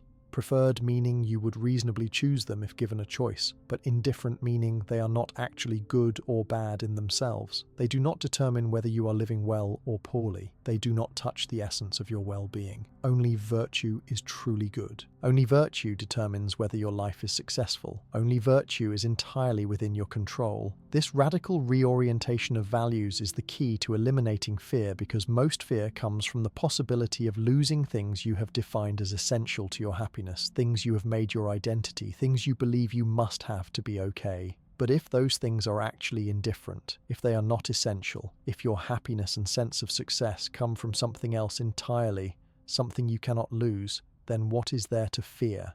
Let us define virtue as the Stoics understood it. Virtue is excellence of character. It is living in accordance with reason and nature. It consists of four main aspects: wisdom, justice, courage, and self-discipline, sometimes called temperance. Wisdom is the ability to see reality clearly, to distinguish what matters from what does not, to make good judgments, to understand what is in your control and what is not, to apply knowledge appropriately. Justice is treating others fairly, recognizing your connection to humanity, contributing to the common good, acting with integrity, honoring your relationships and responsibilities. Courage is facing difficulty without being overwhelmed, acting rightly even when it is hard, standing up for what matters, enduring pain and setbacks without losing your center. Self-discipline is controlling your impulses, moderating your desires, maintaining balance, not being enslaved to pleasure or comfort, choosing the difficult right path over the easy wrong path. These four virtues are interconnected and mutually supporting. Together they constitute living well, being a good person, fulfilling your potential as a rational social being. And here is the crucial point. Your ability to practice these virtues does not depend on external circumstances. You can be wise whether you are rich or poor. You can be just whether you are powerful or powerless. You can be courageous in success or failure. You can be self-disciplined in plenty or scarcity. Nothing external can stop you from practicing virtue unless you choose to abandon it. Contrast this with how most people define success and the good life. They define it through externals: wealth, status, beauty, health, popularity, achievement, possessions, experiences. But all these things are outside your complete control. You can influence them through your actions, but you cannot guarantee them. Luck, other people's choices, circumstances, biology, countless factors beyond your control affect whether you attain or keep these things. So if you define your happiness and success through these externals, you live in perpetual fear of losing them or failing to gain them. You fear poverty, aging, illness, rejection, failure, loss. Your peace depends on things you cannot control, which means you have no real peace, only temporary relief when things happen to be going well, mixed with constant anxiety that they might stop going well at any moment. This is the trap most people live in, and it is a source of enormous fear. The Stoics offer you a way out. Redefine success, redefine the good life. Do not measure your worth or your life's quality by externals. Measure it by your character, by your virtue, by how well you are practicing wisdom, justice, courage, and self-discipline. This is entirely within your control. No one can take this from you. No misfortune can destroy it. You can practice virtue whether you are healthy or sick, rich or poor, honored or despised, successful by worldly standards or not. Marcus Aurelius was emperor of Rome, one of the most powerful and wealthy men who ever lived, yet he did not define his success by his power or wealth. He defined it by whether he was living virtuously, whether he was acting with wisdom and justice, whether he was maintaining his self-discipline and courage in the face of constant challenges. In his private journals, he constantly examined his character, not his external achievements. He asked himself whether he had acted rightly, whether he had been patient with difficult people, whether he had maintained his integrity, whether he had done his duty. These questions are entirely within your control to answer positively. You can always choose virtue regardless of circumstances. Epictetus was at the opposite end of the social spectrum, a slave with no power, no wealth, physically disabled. Yet he was content, even joyful, because he defined his success by his character, by his practice of philosophy, by his virtue. And in this domain he was as rich as anyone could be. No master could touch his inner freedom. No physical chains could imprison his mind. No poverty could make him poor in what mattered. He wrote, "No man is free who is not master of himself," and he was a master of himself despite being enslaved to another person. This is the power of orienting your life around virtue. It makes you free regardless of external circumstances. It eliminates fear because there is nothing essential that you can lose. How does this work practically? When you face something you fear, ask yourself, can this take away my ability to be virtuous? Can this prevent me from acting with wisdom, justice, courage, and self-discipline? The answer is almost always no. You fear losing your job. Can unemployment prevent you from being virtuous? No. You can act with wisdom in looking for new work. You can act with justice in how you treat people during the transition. You can demonstrate courage in facing the difficulty. You can practice self-discipline in managing your resources and emotions. Your virtue remains intact and available regardless of employment status. You fear illness. Can sickness prevent virtue? No. You can be wise about treatment options. You can be just and kind to those caring for you. You can be courageous in facing pain and limitations. You can be self-disciplined in managing your condition. The illness affects your body, but your character, your virtue, remains yours to cultivate. You fear rejection or criticism. Can someone's negative opinion of you prevent you from being virtuous? No. You can respond to criticism with wisdom, considering whether it is valid and should lead to growth or whether it is unfair and should be dismissed. You can act with justice, treating your critic fairly even if they do not treat you fairly. You can show courage by not being devastated by disapproval. You can maintain self-discipline by not lashing out in reaction. Your virtue is independent of others' opinions. When you deeply internalize this perspective, fear diminishes dramatically because you realize that the things you fear cannot touch what truly matters. They might be uncomfortable, difficult, painful. You might prefer they not happen, but they cannot make you a bad person. They cannot take away your virtue unless you choose to abandon it. They cannot ruin your life in the sense that matters most, because a good life is defined by good character, not by good circumstances. Seneca wrote, "A gem cannot be polished without friction, nor a man perfected without trials." He saw difficulties not as catastrophes, but as opportunities to practice and demonstrate virtue, as the friction that reveals and refines character. When you adopt this view, you stop fearing difficulties so intensely because they become meaningful rather than merely threatening. They become chances to show who you are, to practice what you value, to develop strength. An athlete does not fear training.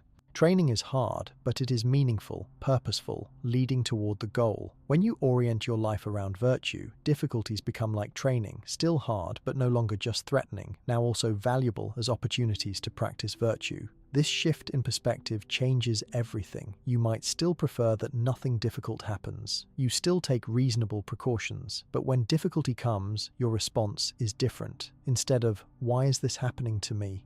you ask, "How can I respond to this virtuously? What is the wise response? What does justice require of me here? What would courage look like in this situation? How can I practice self-discipline in this challenge?"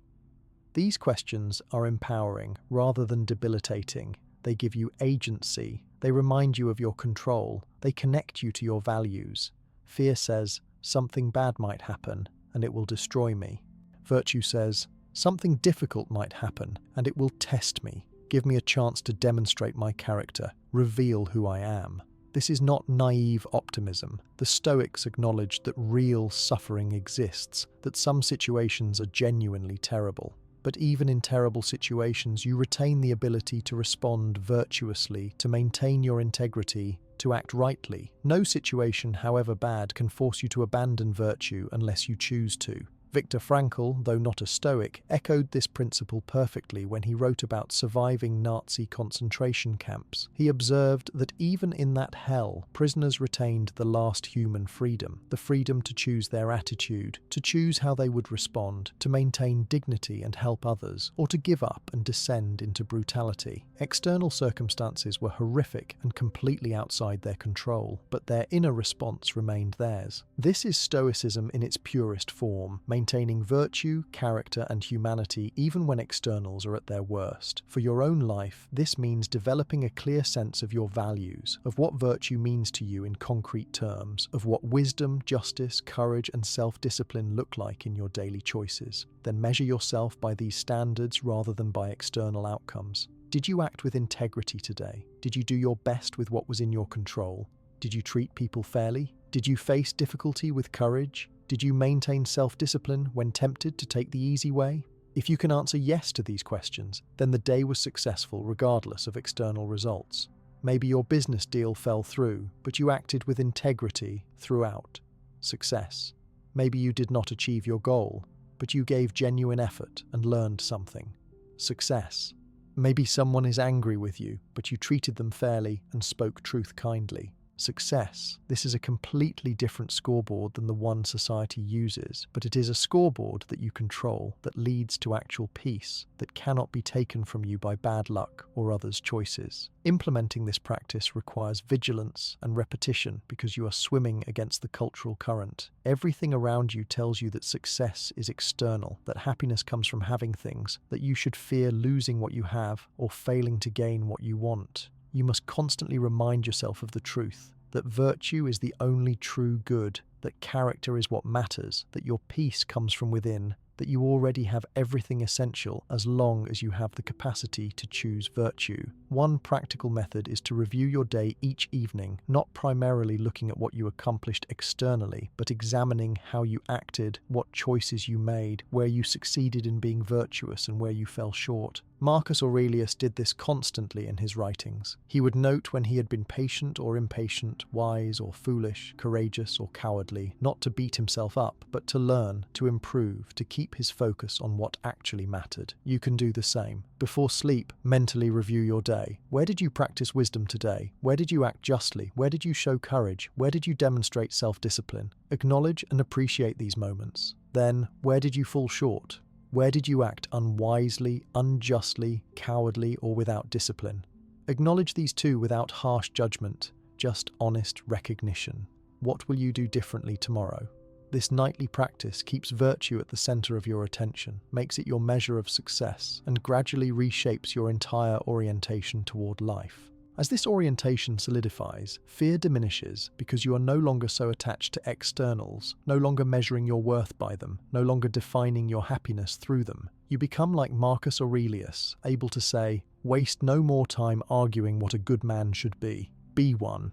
You become like Epictetus, able to be free even in chains because your freedom is internal, based on virtue, unassailable by external circumstances. This is the sixth key. Define success by character, not circumstances, by virtue, not externals, by what is in your control rather than what is not. Make virtue your North Star, your ultimate value, your measure of the good life. Do this, and you will find that most of your fear was based on the possibility of losing things that were never essential in the first place. You will find that you already have everything that truly matters, that it cannot be taken from you, that you can practice it in any situation. This realization is profoundly liberating. It does not make you careless about externals. You still work, still try, still prefer good outcomes to bad, but you are not desperate, not attached, not afraid, because your peace does not depend on these things. Your peace depends on you, on your choices, on your character. This is within your power always, and therefore fear loses its foundation. Cultivate virtue as the Stoics did, and you will find a source of strength and peace that no external circumstance can shake.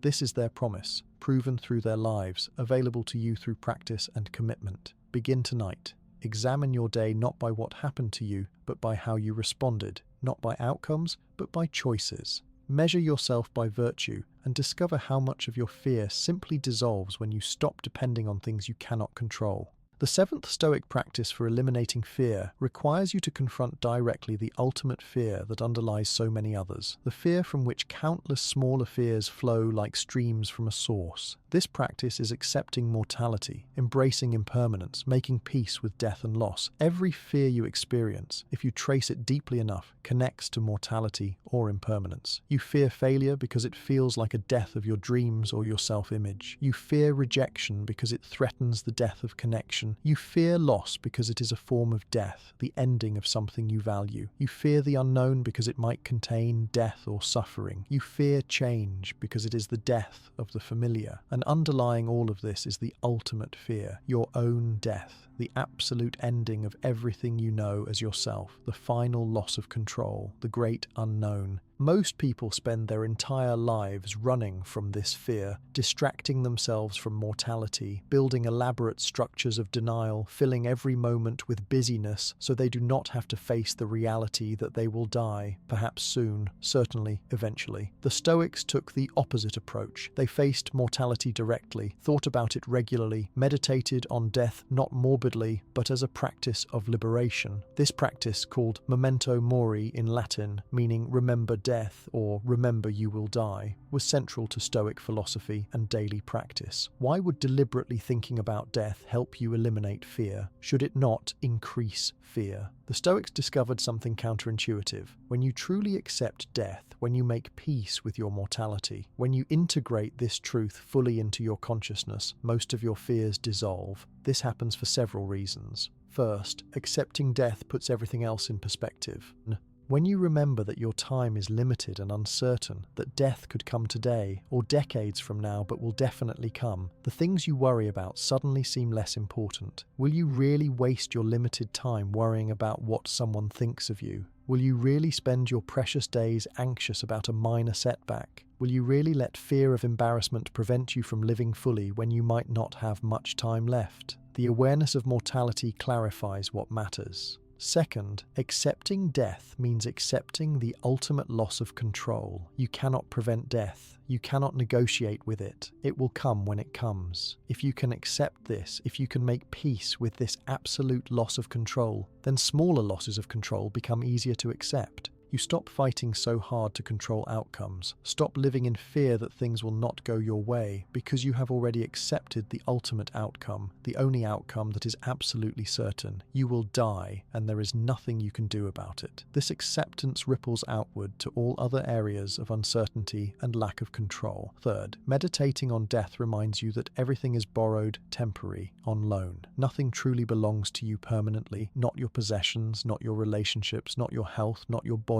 not even your life. You are experiencing all of this temporarily, and one day you will return it all. This awareness reduces attachment. When you hold things lightly, knowing they are temporary, you appreciate them more deeply while you have them, but you do not cling desperately. Do not live in fear of losing them. You expect to lose them eventually. Loss is built into the nature of reality. Accepting this truth hurts at first, but ultimately frees you. Fourth, accepting your mortality forces you to live now rather than postponing life indefinitely. If you might die tomorrow, will you waste today? If your time is limited and uncertain, will you spend it on things that do not matter, with people you do not enjoy, doing work that has no meaning? The awareness of death burns away the inessential and reveals what is truly important. Marcus Aurelius wrote, "You could leave life right now." Let that determine what you do and say and think. This is not meant to terrify you, but to focus you, to remind you that life is happening now, not in some future when conditions are perfect. This moment is your life. Are you living it, or are you postponing living out of fear? The Stoics practiced memento mori in various ways. Some kept reminders of mortality visible, perhaps a skull on their desk or a piece of art depicting death, not to be morbid but to keep perspective. Some, like Marcus Aurelius, wrote about death regularly in their journals, reminding themselves that this day might be their last, that they have no promise of another day, that they should live fully and virtuously now. Some meditated in cemeteries or attended funerals regularly to stay connected to the reality of death rather than hiding from it.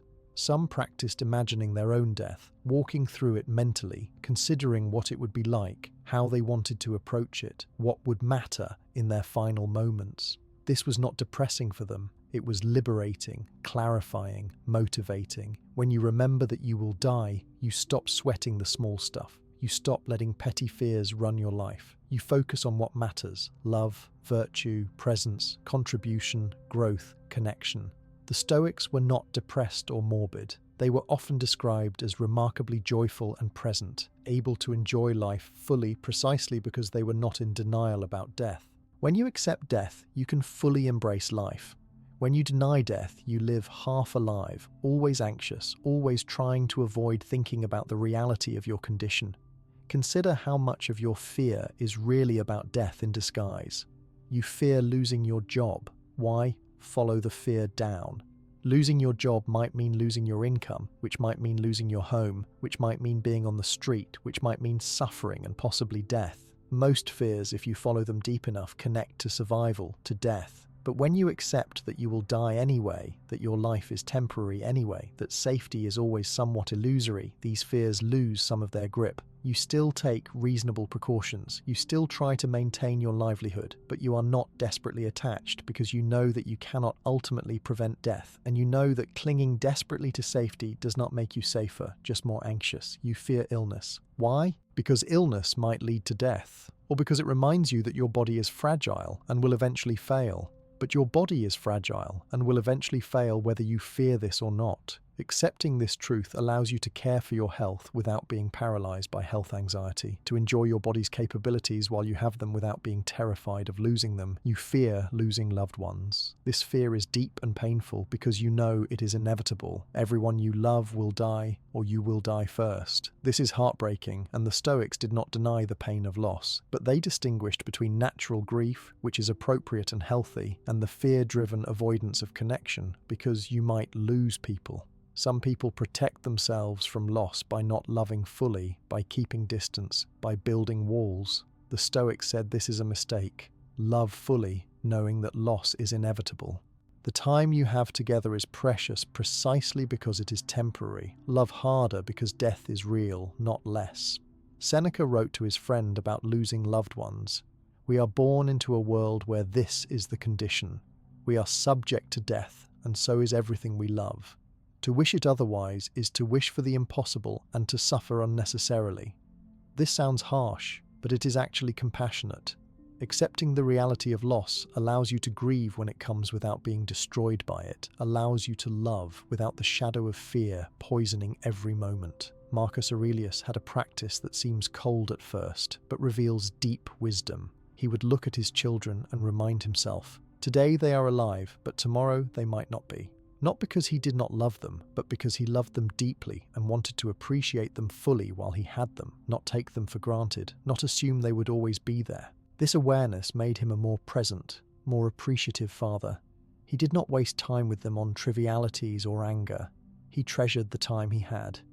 This is the gift of memento mori in relationships. It makes you present and grateful, rather than complacent and fearful. The same principle applies to your own life. You are alive now, today, in this moment. This is not guaranteed to continue. You do not know how many days you have. This reality, fully accepted, should not make you depressed. It should make you grateful for this day, present to this moment, focused on what matters. The Stoics often said, live each day as if it were your last.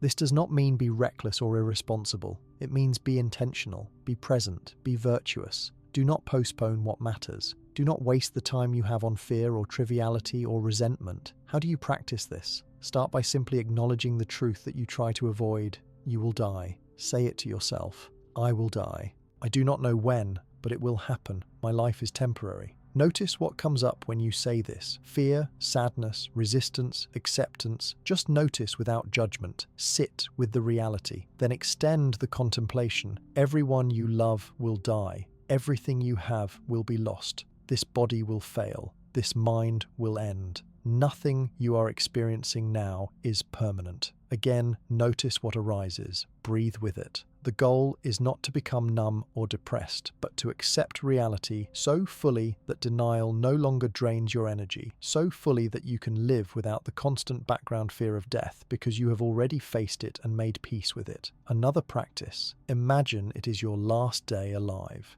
How would you spend it? Who would you want to be with? What would you want to say or do? What would matter? Now, why are you not living that way today? You might not have very different priorities if you knew you were dying soon, and this reveals your true values. The awareness of death should guide you toward those values, toward living in alignment with what truly matters, rather than what you think you should do or what you are afraid not to do.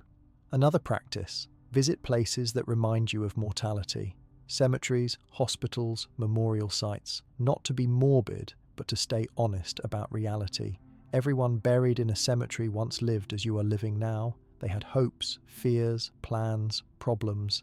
Now they are gone, and most are forgotten. This is not depressing when you accept it. It is liberating. It reminds you that your problems are temporary, that the things you worry about will not matter in 100 years, that you might as well focus on what brings meaning and joy and connection now rather than living in fear. The Stoics also contemplated their own death scene. What would they want their final moments to be like? How would they want to face death? With courage, acceptance, peace, with dignity and presence, with gratitude for the life they had, with the knowledge that they lived according to their values. By contemplating this in advance, they prepared themselves for the inevitable, and this preparation eliminated the fear of death, or at least reduced it significantly. They decided that death was not something to fear because it is natural, inevitable, and outside their control. What they could control was how they lived, how they prepared, how they would face it when it came. Focus on that, and the fear diminishes. Epictetus told his students, "I cannot escape death, but at least I can escape the fear of it."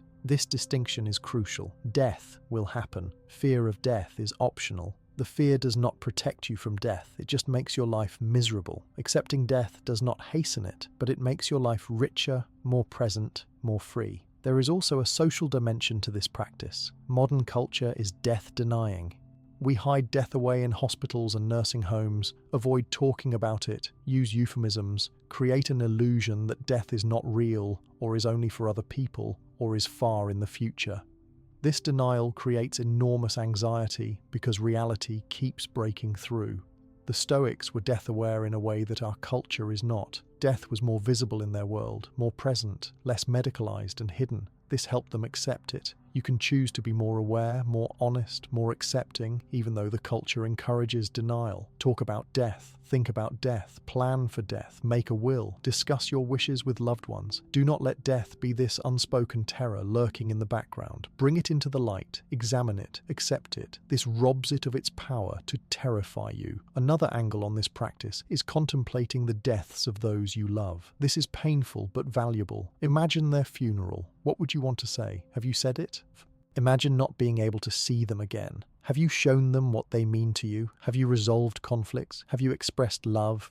If not, do it now while you can. Death makes procrastination in relationships tragic. We tell ourselves we will have time later, but we do not know that. The Stoics said, "Remember, this person might die tonight, or you might." This thought should motivate you to love fully now, to speak truth now, to forgive now, to connect now, not to wait for perfect conditions that might never come. This practice of accepting mortality and impermanence transforms your relationship with fear at the deepest level. When you have made peace with death, what else is there to fear? Everything else is smaller than death. If you can accept death, you can accept anything. This does not make you reckless or careless. You still value life, still protect it reasonably, still grieve losses, but you are not ruled by fear anymore. You are free to live fully, to take meaningful risks, to love deeply, to pursue what matters, to be present because you have accepted the ultimate reality and found peace with it. This is the seventh key. Remember death, accept mortality, embrace impermanence, make peace with the reality of loss. The Stoics did not fear death because they integrated it into their philosophy and daily practice. They saw it as natural, inevitable, and ultimately not as important as how they lived. They focused on living well, living virtuously, living fully in the time they had. Death would take care of itself. This perspective eliminated much of their fear and allowed them to live with remarkable courage and presence. You can develop the same perspective through the same practices. Remember that you will die. Let this truth guide you toward what matters and away from petty fears. Accept the impermanence of everything. Hold life and love lightly, but experience them deeply. Make peace with endings so you can fully embrace beginnings and middles. This is not morbid. This is wisdom. This is freedom. This is how you eliminate fear at its root, by accepting the one thing you cannot change and finding peace in that acceptance. The eighth Stoic practice for eliminating fear involves a fundamental shift in how you perceive difficulties, setbacks, and obstacles. This practice is learning to see obstacles as opportunities, challenges as training, difficulties as the raw material of growth. The Stoics did not just accept difficulty reluctantly, they saw it as necessary, valuable, even something to welcome, because difficulty is what reveals and builds character. This perspective transforms your relationship with fear, because if obstacles are actually opportunities, then what is there to fear? Marcus Aurelius wrote one of the most famous lines in all of Stoic philosophy: "The impediment to action advances action. What stands in the way becomes the way."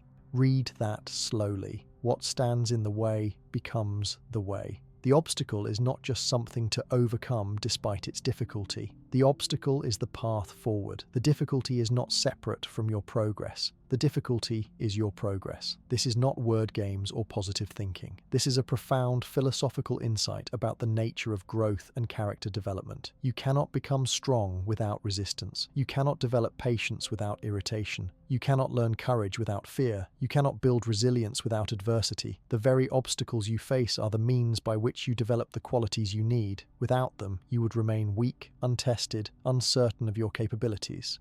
Think about physical strength. Your muscles do not grow during rest. They grow when you stress them, when you push them beyond their current capacity, when you create micro-tears that heal stronger.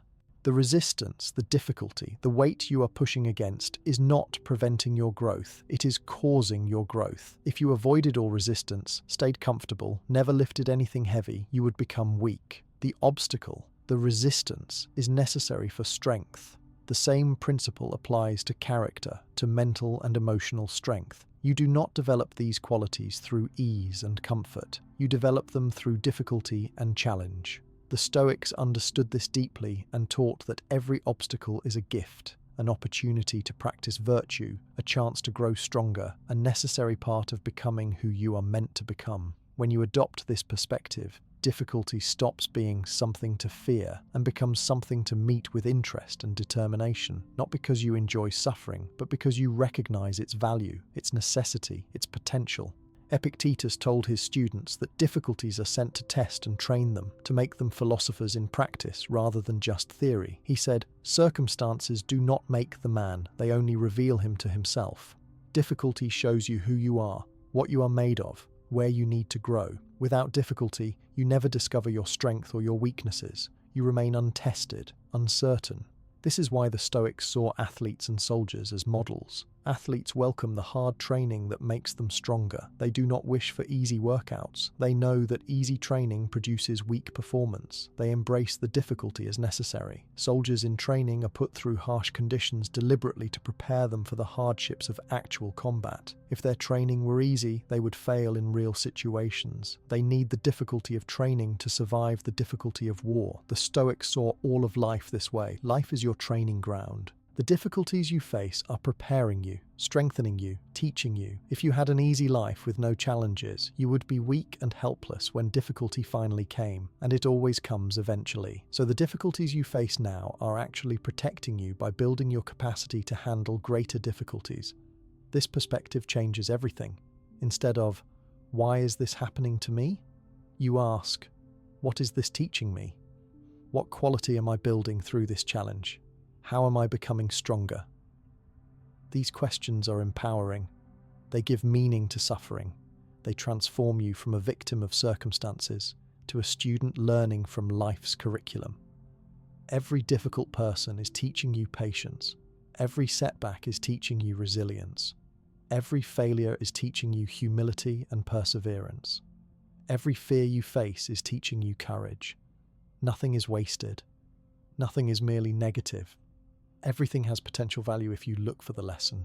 The Stoics practiced reframing obstacles immediately when they appeared. Something goes wrong. The automatic response might be frustration, fear, complaint. The Stoic practice is to catch that response and reframe, "This is an opportunity." What opportunity? An opportunity to practice patience, or problem solving, or acceptance, or creativity, or courage. Whatever virtue this situation calls for. Marcus Aurelius did this constantly in his journals. Something difficult would happen, and he would remind himself that this was a chance to practice philosophy, to demonstrate Stoic principles, to build character. He even thanked the difficult people in his life because they gave him opportunities to practice patience and understanding that easy people would not provide. This is not fake gratitude. This is recognition that difficulty serves a purpose, teaches lessons, builds capacities that ease and comfort cannot build. You can practice this reframing immediately. Right now, think of something difficult in your life, something you are worried about or frustrated by.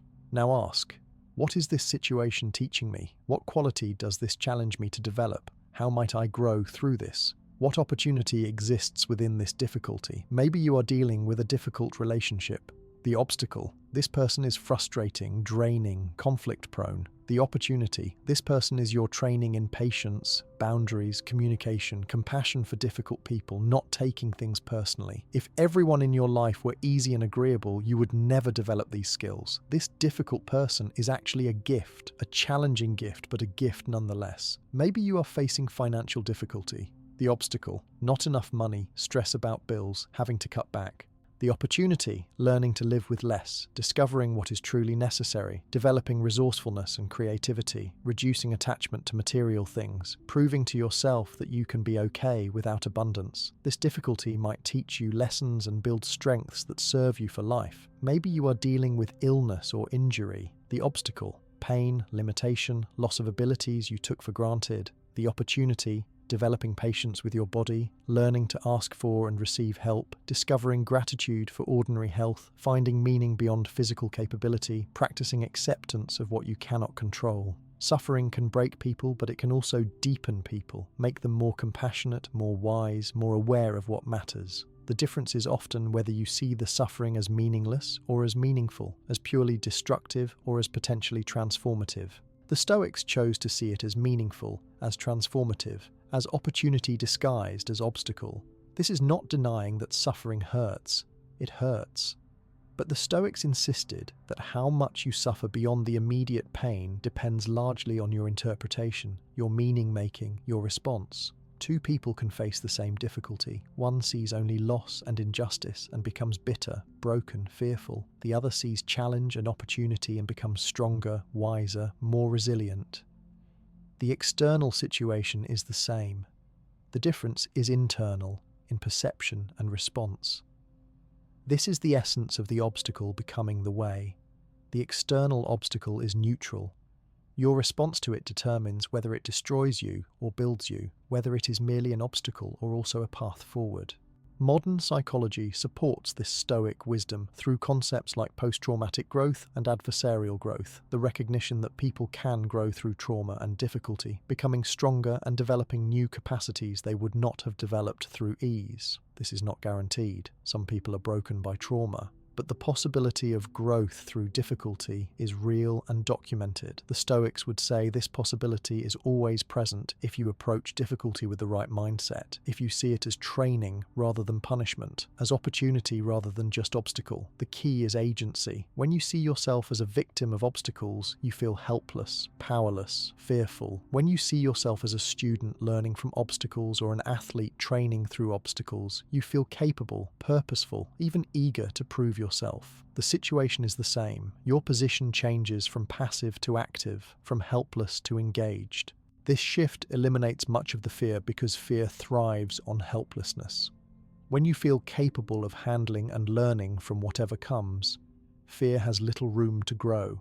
Seneca wrote about this in his essay on Providence, explaining why bad things happen to good people. His answer, from a Stoic perspective, is that difficulty is how good people become great people. Difficulty is the forge in which character is strengthened. Without heat and hammering, metal stays soft, weak, useless. Only through the harsh process of forging does it become a strong, useful tool or weapon. The same is true for humans. Without difficulty, we remain soft, weak, untested. Through difficulty, we are forged into something stronger. The universe, or providence, or fate, or whatever you want to call the forces that shape circumstances, is not punishing you with difficulty. It is training you, preparing you, offering you the opportunity to become stronger. This might sound like spiritual bypassing or toxic positivity, telling people their suffering is good for them, but the Stoic position is more nuanced. The Stoics acknowledged that some suffering is terrible and produces no obvious benefit. They were not naive about the reality of tragedy, but they insisted that even in the worst circumstances, you retain the power to choose your response, to find meaning, to maintain your virtue, to perhaps help others, to demonstrate the strength of human dignity in the face of horror.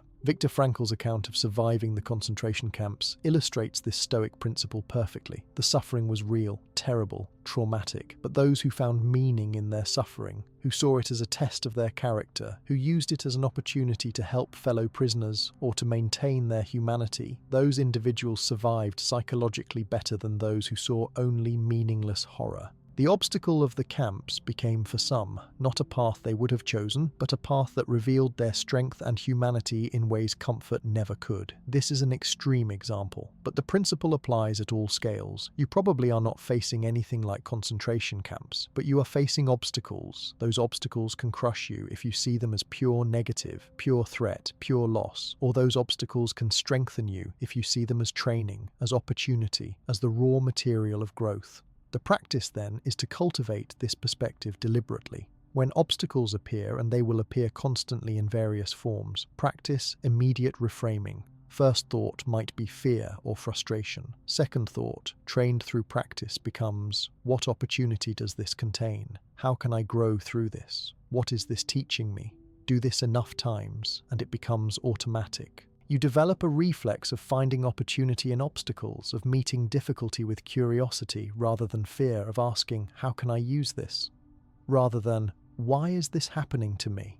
Another element of this practice is to deliberately seek out challenges rather than always avoiding them. This connects to the previous practice of voluntary discomfort. When you voluntarily take on challenges, you are practicing seeing obstacles as opportunity. You are choosing to engage with difficulty because you recognize its value. This might mean taking on a project that scares you, having a difficult conversation you have been avoiding, trying something you might fail at, setting a goal that requires you to stretch beyond your current capacity. These chosen challenges teach you that you can handle difficulty, that obstacles can be overcome, that the process of overcoming is valuable. Each challenge you choose and meet increases your confidence and reduces your fear of future challenges. You build a track record of overcoming obstacles, and this track record reminds you that you are capable, that you can figure things out, that obstacles are not insurmountable. The Stoics also emphasized that obstacles test what you value. When everything is easy, you do not know what you really care about or what you are willing to sacrifice for. When obstacles appear, when you have to choose between the easy wrong path and the difficult right path, your true values are revealed and tested. This is valuable information about yourself. Are you living according to your values, or are you abandoning them when things get hard? The obstacle shows you the truth. Then you have the opportunity to realign, to commit more deeply to your values, to prove to yourself that your principles are not just comfortable ideas, but real commitments you will uphold even when difficult. This testing and proving process eliminates a deep existential fear, the fear that you are not who you think you are,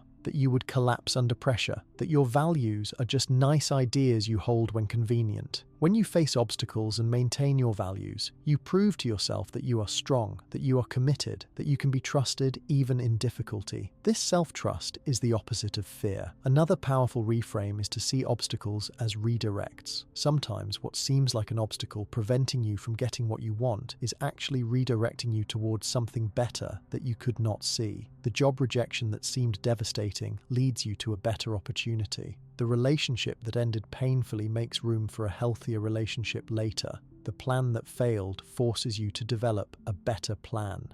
You cannot always see this in the moment. In the moment, the obstacle just seems like an obstacle.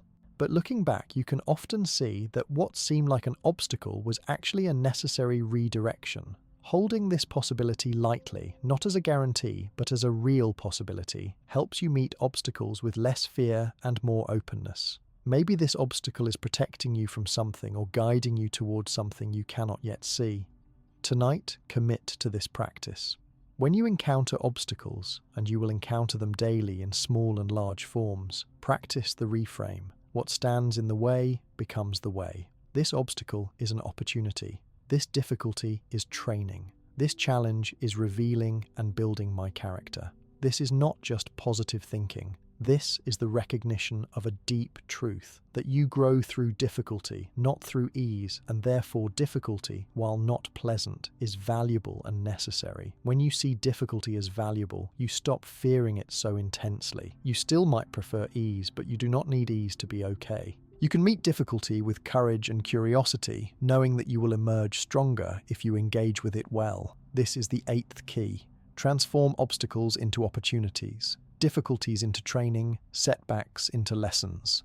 The Stoics saw every challenge as material for practicing philosophy, for demonstrating virtue, for building character. They did not fear obstacles because they saw obstacles as necessary for growth. You can develop the same perspective through practice, through deliberate reframing, through looking for the opportunity in every difficulty. Do this consistently, and you will find that obstacles lose much of their power to frighten you. They become interesting challenges rather than threatening catastrophes. They become part of your path rather than barriers to your path. This shift in perspective is profoundly empowering and liberating. Begin practicing it today, and watch how your relationship with difficulty transforms over time. The obstacles are coming regardless. You get to choose whether they destroy you or forge you into something stronger. The Stoics chose to be forged. So can you. The 9th Stoic practice for eliminating fear is maintaining a rigorous daily practice of reflection and philosophical writing. This might seem less immediately practical than the other practices, more abstract or intellectual, but the Stoics considered it essential. Marcus Aurelius wrote in his personal journal every day, not for publication, but for his own clarity and growth. Seneca wrote letters to his friend Lucilius, but these letters were also exercises in working through philosophical principles and applying them to real situations. Epictetus taught his students to constantly examine their thoughts and reactions, to question their judgments, to maintain awareness of their internal state. This practice of daily reflection, self-examination, and philosophical writing serves several crucial functions in eliminating fear. First, it creates a space for processing emotions and thoughts rather than being swept away by them. Second, it allows you to examine your fears rationally when you are not in the grip of them. Third, it reinforces philosophical principles through repetition. Fourth, it tracks your progress and setbacks, creating accountability. Fifth, it clarifies your values and commitments. Sixth, it trains your mind to think philosophically, to apply Stoic principles automatically. Without this daily practice, the philosophy remains abstract, theoretical, something you understand intellectually but do not embody practically. With this daily practice, the philosophy becomes integrated into your operating system, changing how you automatically perceive and respond to life. The core of this practice is daily self-examination, typically done in the evening before sleep.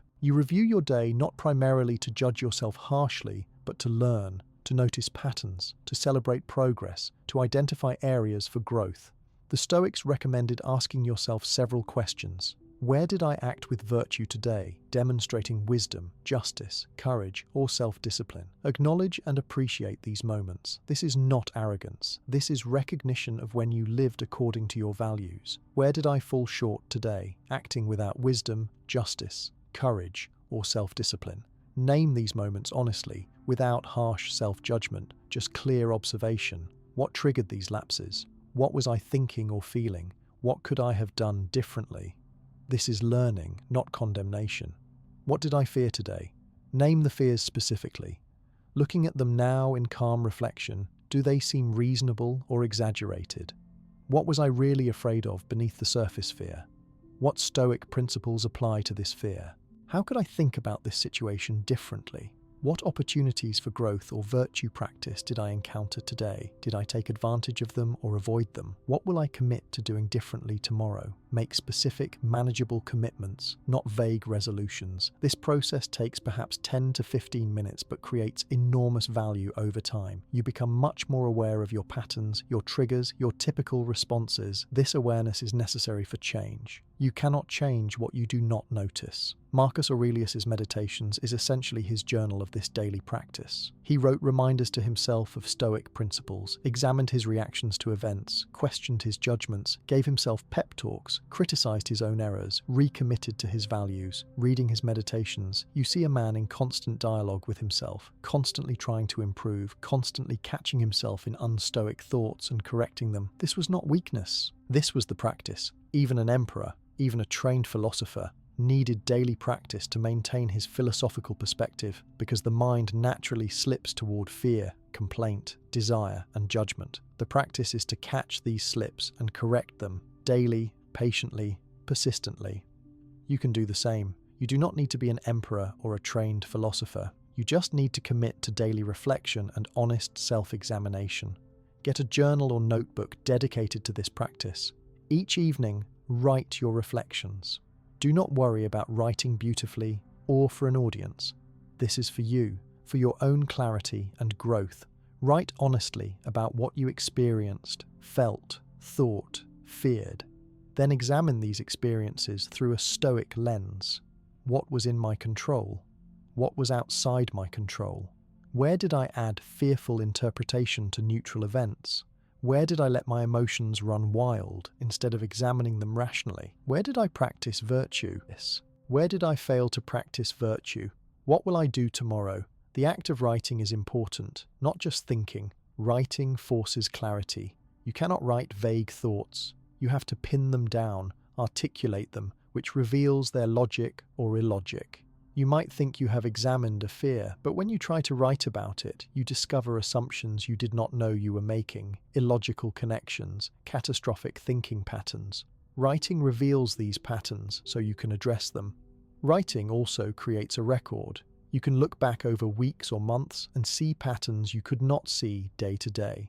You might notice that you fear the same things repeatedly, which suggests an underlying issue to address. You might notice that many feared outcomes never materialized, which teaches you that your fear is often inaccurate. You might notice progress, that situations that would have overwhelmed you months ago, you now handle with relative ease. This record of progress is encouraging and motivating. It reminds you that the practice works, that you are growing, that your effort is producing results. Another aspect of this practice is morning preparation. Just as the Stoics reviewed their day in the evening, they also prepared for the day each morning by reminding themselves of philosophical principles, imagining the challenges they might face, and committing to their values. Marcus Aurelius wrote a famous morning meditation, reminding himself that he would encounter difficult people today, people who are dishonest, ungrateful, arrogant. He did this not to be cynical, but to prepare himself so he would not be shocked or thrown off when it happened. He also reminded himself why people act badly, because they are confused about what is good, because they are suffering, because they do not know better. This reminder cultivated compassion and patience. You can create your own morning practice.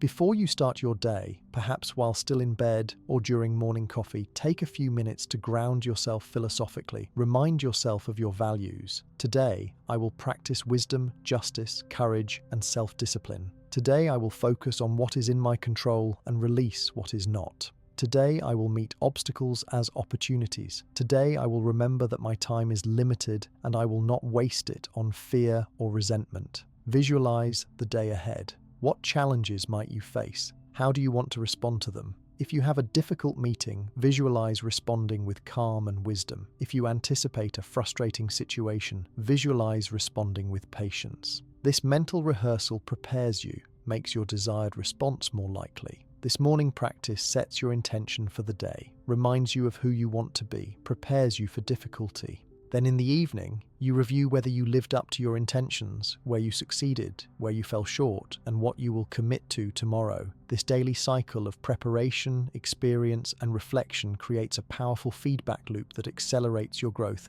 and reduces your fear. You are constantly learning, constantly adjusting, constantly improving your ability to apply Stoic principles to real situations. Another powerful practice is philosophical reading and studying. The Stoics emphasize that philosophy is not just abstract theory, it is practical wisdom for living. They recommended reading philosophical texts regularly, not just once but repeatedly, because you understand them differently at different stages of life and in different circumstances. Reading Marcus Aurelius, Epictetus, Seneca, or modern Stoic interpreters regularly keeps the philosophy fresh in your mind, gives you new insights, reminds you of principles you have forgotten, inspires you with examples of people who lived these principles successfully. You might dedicate some of your daily reflection time to reading a short passage from a Stoic text and then reflecting on how it applies to your life. What is this passage teaching? How does it relate to what I am experiencing? How can I apply this wisdom today or tomorrow? This practice of reading, reflecting, and applying builds a rich internal library of wisdom you can draw on when fear arises, when challenges appear, when you need guidance. Over time, you internalize the philosophy so deeply that you start thinking like a Stoic automatically. When something difficult happens, you automatically think, what is in my control here, without having to consciously remind yourself. When fear arises, you automatically question your interpretation, examine your judgment, return to the present moment. The philosophy becomes part of you through repetition and practice. The Stoics also practiced philosophical dialogue, discussing ideas with others, testing their understanding, learning from other perspectives. If you have friends or family interested in philosophy, you might create a small group that meets regularly to discuss Stoic principles and how you are applying them. If not, you might join an online community focused on Stoicism. The exchange of ideas and experiences with others practicing the same philosophy is valuable. You learn from their insights and applications. You feel less alone in the practice. You are challenged to articulate and defend your understanding, which deepens it. However, the core practice can be done entirely alone through reading, reflection, and writing. The key is consistency. Daily practice, even if brief, is far more valuable than occasional long sessions. Make it a ritual, a non-negotiable part of your day, like brushing your teeth, morning preparation, perhaps 5 minutes, evening reflection, perhaps 10 to 15 minutes, brief philosophical reading, perhaps 5 to 10 minutes. This is maybe 30 minutes total, a reasonable investment for the tremendous benefits of clarity, peace, virtue, and freedom from fear. Over time, this practice transforms you.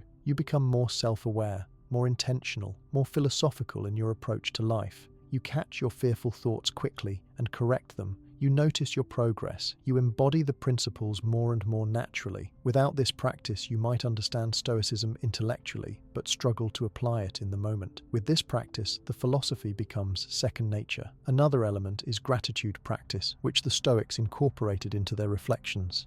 Each day, notice what you are grateful for, not in a forced, toxic positivity way, but in genuine recognition of good things in your life. You are alive, you have shelter, you have food, you have people who care about you, you have your mind, you can think, feel, experience. These things are not guaranteed or permanent, so appreciate them while you have them.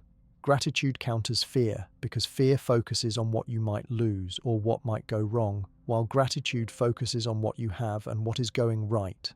Both can be true simultaneously. You can be grateful for what you have while also facing challenges. The gratitude does not deny difficulty, it provides balance and perspective. When you practice gratitude regularly, you notice more good in your life. You appreciate more, you take less for granted. This appreciation reduces fear because you recognize that you already have much that is valuable, that your life is not as precarious or as lacking as fear suggests. The Stoics practiced gratitude for even small things: a sunrise, a conversation, a moment of peace, a lesson learned. They did not wait for big occasions to be grateful. They found gratitude in ordinary moments, which made their lives rich regardless of circumstances. Some people find it helpful to write a gratitude list as part of their evening reflection. 3 to 5 things you are grateful for today. They need not be major: a good meal, a kind word, a problem solved, a lesson learned, your health, your breath. Anything genuine. Do not force it, but look for it. Over time, this practice trains your attention to notice the good alongside the difficult, to have a more balanced perspective, to recognize that life is not all threat and loss, that there is also gift and gain, even in difficult times. This balance counters the fear-driven tendency to focus exclusively on threat and ignore safety or good. Finally, this practice of daily reflection and writing serves as a release valve for emotions. When you write about your fears, your frustrations, your sorrows, you externalize them. They are no longer just churning inside you. You have put them on paper, examined them, which often diminishes their power. Many people report that writing about their problems makes the problems feel more manageable, even when nothing external has changed. The act of articulating the problem, examining it rationally, considering responses, this process creates a sense of agency and reduces the feeling of being overwhelmed. The journal becomes a container for your fears and struggles, a place where you can explore them safely, where you can be completely honest without fear of judgment, where you can work through your thoughts and feelings systematically. Tonight, begin this practice. Get a notebook or open a document on your computer. Write today's date. Reflect on today. Where did you act with virtue? Where did you fall short? What did you fear? How can you think about that fear differently? What will you commit to tomorrow? Do not overthink it. Just write honestly for 10 or 15 minutes. Then tomorrow morning, take a few minutes to set your intention for the day. Remind yourself of your values and how you want to respond to challenges. Do this every day. Make it a habit as automatic as any other part of your daily routine. Over weeks and months, you will notice profound shifts in your awareness, your responses, your ability to apply Stoic principles, your freedom from fear. This is the ninth key. Maintain a daily practice of philosophical reflection, examination, and writing. The Stoics were not just people who understood philosophy intellectually. They were people who practiced philosophy daily, who examined themselves rigorously, who constantly worked to align their lives with their principles. This daily practice is what made them Stoics, what transformed philosophy from interesting ideas into lived wisdom. You can do the same. Commit to the daily practice. Be patient with yourself. Persist even when it feels like nothing is changing. And over time, you will find that you have integrated Stoic wisdom deeply, that you think and respond differently, that fear has far less power over you, that you are becoming the person you want to be, that you are practicing virtue consistently, that you are free in ways you were not free before. This freedom is the goal, and it comes through practice, daily, patient, persistent practice. Begin today, begin tonight, and continue every day. This is the path to eliminating fear and discovering peace. The 10th and final Stoic practice for eliminating fear is the cultivation of what Marcus Aurelius called the inner citadel, the fortress mind, the secure internal space that no external force can penetrate or destroy. This practice integrates all the previous practices into a cohesive whole, creating within you an unshakable center, a place of peace and strength that remains constant regardless of external chaos. The metaphor of the inner citadel is powerful and central to Stoic philosophy. Imagine a fortress, strongly built, well defended, with thick walls and secure gates. Outside the fortress, battles rage, storms blow, enemies attack, conditions change constantly. But inside the fortress there is safety, calm, order. The fortress cannot prevent the battles outside, but it can remain secure within its walls. Your mind is this fortress. The external world is the battlefield where you cannot control outcomes, where things constantly change, where difficulties arise. But your inner world, your character, your virtue, your values, your perspective, this is your fortress, and you can make it impregnable. No one can force you to abandon your values. No circumstance can destroy your character unless you allow it. No external event can take away your virtue. This internal fortress is where your true freedom and security reside. Building and maintaining this inner citadel is the work of a lifetime, the ultimate practice that encompasses all others. How do you build this inner citadel? Through the consistent application of every practice we have discussed. You strengthen the walls through understanding the dichotomy of control, knowing clearly what is yours and what is not, refusing to waste energy on what you cannot change. You fortify the gates through examining and choosing your perceptions, letting in only accurate interpretations, keeping out catastrophic thinking and fearful distortions. You stock the fortress with supplies through voluntary discomfort, practicing resilience, proving to yourself that you can survive difficulty, that you do not need perfect conditions. You establish the fortress's purpose through orienting toward virtue, defining success by character rather than circumstances, making virtue your non-negotiable center. You accept the fortress's place in the landscape through accepting mortality and impermanence, making peace with the reality of loss, embracing the temporary nature of everything external. You train your defenders through reframing obstacles as opportunities, meeting challenges with curiosity rather than fear, growing stronger through difficulty. You maintain discipline in the fortress through daily practice, reflection, examination, philosophical reading and writing, constant reinforcement of your values and commitments. All these practices together create the inner citadel, the fortress mind, the secure self that cannot be shaken. When you have built this fortress, fear loses its power because there is nowhere for fear to attack effectively. Fear attacks from the outside, threatening external things, your reputation, your possessions, your relationships, your health, your life. But you have already accepted that these things are temporary, not ultimately in your control, not the source of your true happiness. You appreciate them while you have them, but you do not depend on them. Your peace comes from within, from your fortress, from your virtue and character, which cannot be taken. Marcus Aurelius returned to this metaphor repeatedly in his meditations. He reminded himself that he always had the power to retreat into his inner citadel, that no matter what chaos surrounded him, his mind remained his own, inviolable, free. He wrote, "Your ability to control your thoughts, treat it with respect. It is all that protects your mind from false perceptions. It is all that keeps you from being dragged along by your appetites."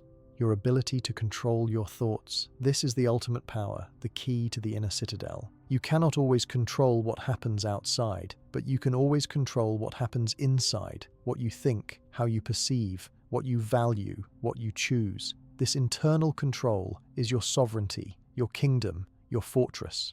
No tyrant can invade it, no disaster can breach it. Only you can undermine it by neglecting it, by abandoning your values, by letting your mind run wild with fear and desire.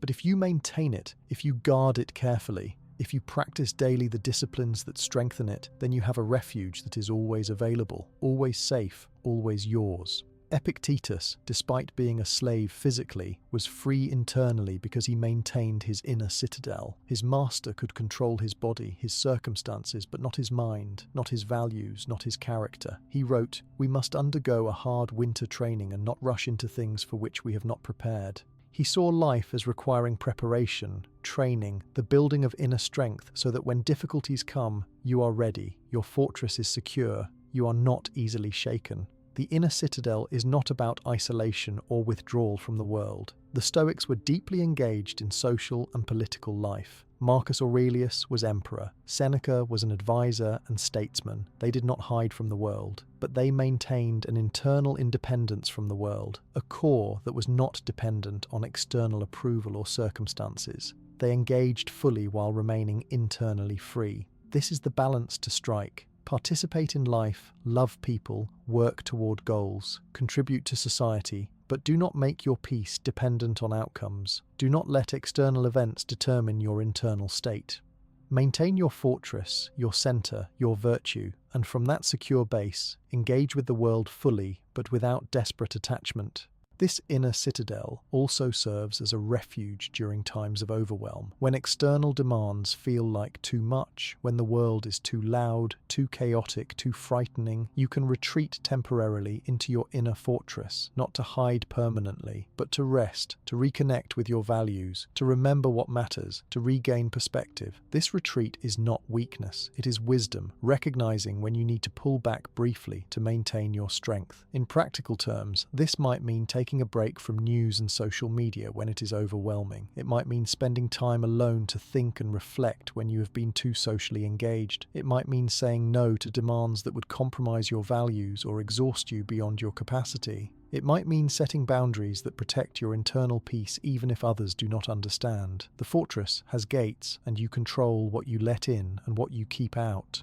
You can choose what influences you allow, what demands you accept, what you give your attention and energy to. Building this inner citadel requires courage because it means standing apart from the crowd sometimes. Most people do not live from an inner citadel. They are blown about by circumstances, by others' opinions, by their own unexamined fears and desires. They look to externals for security and validation and therefore never find lasting peace. When you choose to build an inner citadel, to find your security within, you are choosing a different path than most people walk. This can be lonely sometimes. Others might not understand why you are not more upset by setbacks they think are catastrophic, or why you are not more excited by achievements they think define success. You have different measures, internal measures, and this can create distance. But the Stoics accepted this distance as necessary. They were not trying to fit in with the crowd. They were trying to live well according to reason and virtue. The happiness of your life depends upon the quality of your thoughts. Therefore, guard accordingly and take care that you entertain no notions unsuitable to virtue and reasonable nature. Guard your thoughts, guard your inner citadel. Do not let it be polluted by unphilosophical thinking, by base desires, by petty concerns, by unnecessary fears. This guarding requires vigilance, daily practice, constant awareness. The fortress walls do not maintain themselves. You must walk them daily, checking for breaches, repairing damage, reinforcing weak points. Another aspect of the inner citadel is developing what the Stoics called apatheia, which does not mean apathy in the modern sense of not caring. It means freedom from destructive passions, from being controlled by emotions, from being swept away by feelings. It means equanimity, a calm steadiness regardless of circumstances. When you have built your inner citadel strongly, you can experience emotions without being ruled by them. You feel fear but are not controlled by it. You feel anger but do not act from it. You feel sadness but are not destroyed by it. Emotions move through you like weather, real and felt but temporary, not defining you. This emotional freedom is one of the great gifts of the inner citadel. You stop being a slave to your emotions, reactive and unstable. You become calm, considered, responsive, rather than reactive. This does not mean you become cold or unfeeling. The Stoics experienced deep love, genuine joy, appropriate grief. But they were not enslaved by these feelings. They could feel deeply while maintaining their center, their fortress. Seneca distinguished between first movements and ascents. First movements are the automatic emotional reactions you cannot control. You are startled by a sudden noise. You feel a flash of anger at an insult. You feel fear when threatened. These first movements are natural, biological, not within your complete control. But what comes next, the ascent, is within your control. Do you run with the fear, letting it grow into panic? Or do you observe it, examine it, and choose your response? Do you feed the anger, justify it, act from it? Or do you pause, consider whether the anger is appropriate, and choose how to respond? The ascent is where your power lives, and building the inner citadel makes you skilled at pausing between the first movement and the ascent, at not automatically going along with every emotional impulse. The inner citadel is also a place of profound simplicity and clarity. When you strip away all the external concerns, all the fears about things you cannot control, all the desires for things you do not need, what remains is very simple. Be a good person, live according to virtue, do your duty, love well, face difficulty with courage, maintain integrity. This simplicity is clarifying and peaceful. Most people's lives are cluttered with countless sources of worry, desire, and fear, creating enormous complexity and confusion. The Stoic life, lived from the inner citadel, is much simpler, not easier necessarily, but simpler. The questions are clearer. What is the right thing to do?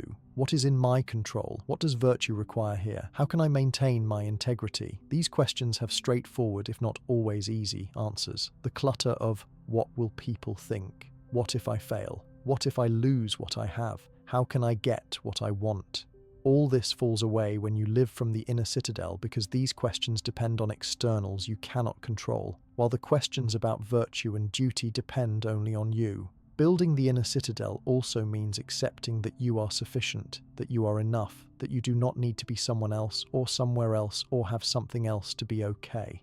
Right now, as you are, where you are, with what you have, you are enough to live virtuously, to practice wisdom, justice, courage, and self-discipline. Nothing external needs to change for you to be a good person. Nothing needs to be added. You already have everything essential. This recognition is profoundly freeing. You stop waiting for perfect conditions. You stop believing that you will be okay once you achieve this or acquire that or reach there. You recognize that you can be okay now, that the source of okayness is within you, in your fortress, independent of externals. The Stoics practiced a form of self-sufficiency, not in the sense of not needing others. They valued community and relationships deeply, but in the sense of not being psychologically dependent on others' approval, on circumstances going their way, on having things they wanted. They could engage with others, pursue goals, enjoy pleasures, but from a place of inner fullness rather than inner emptiness, seeking to be filled from outside.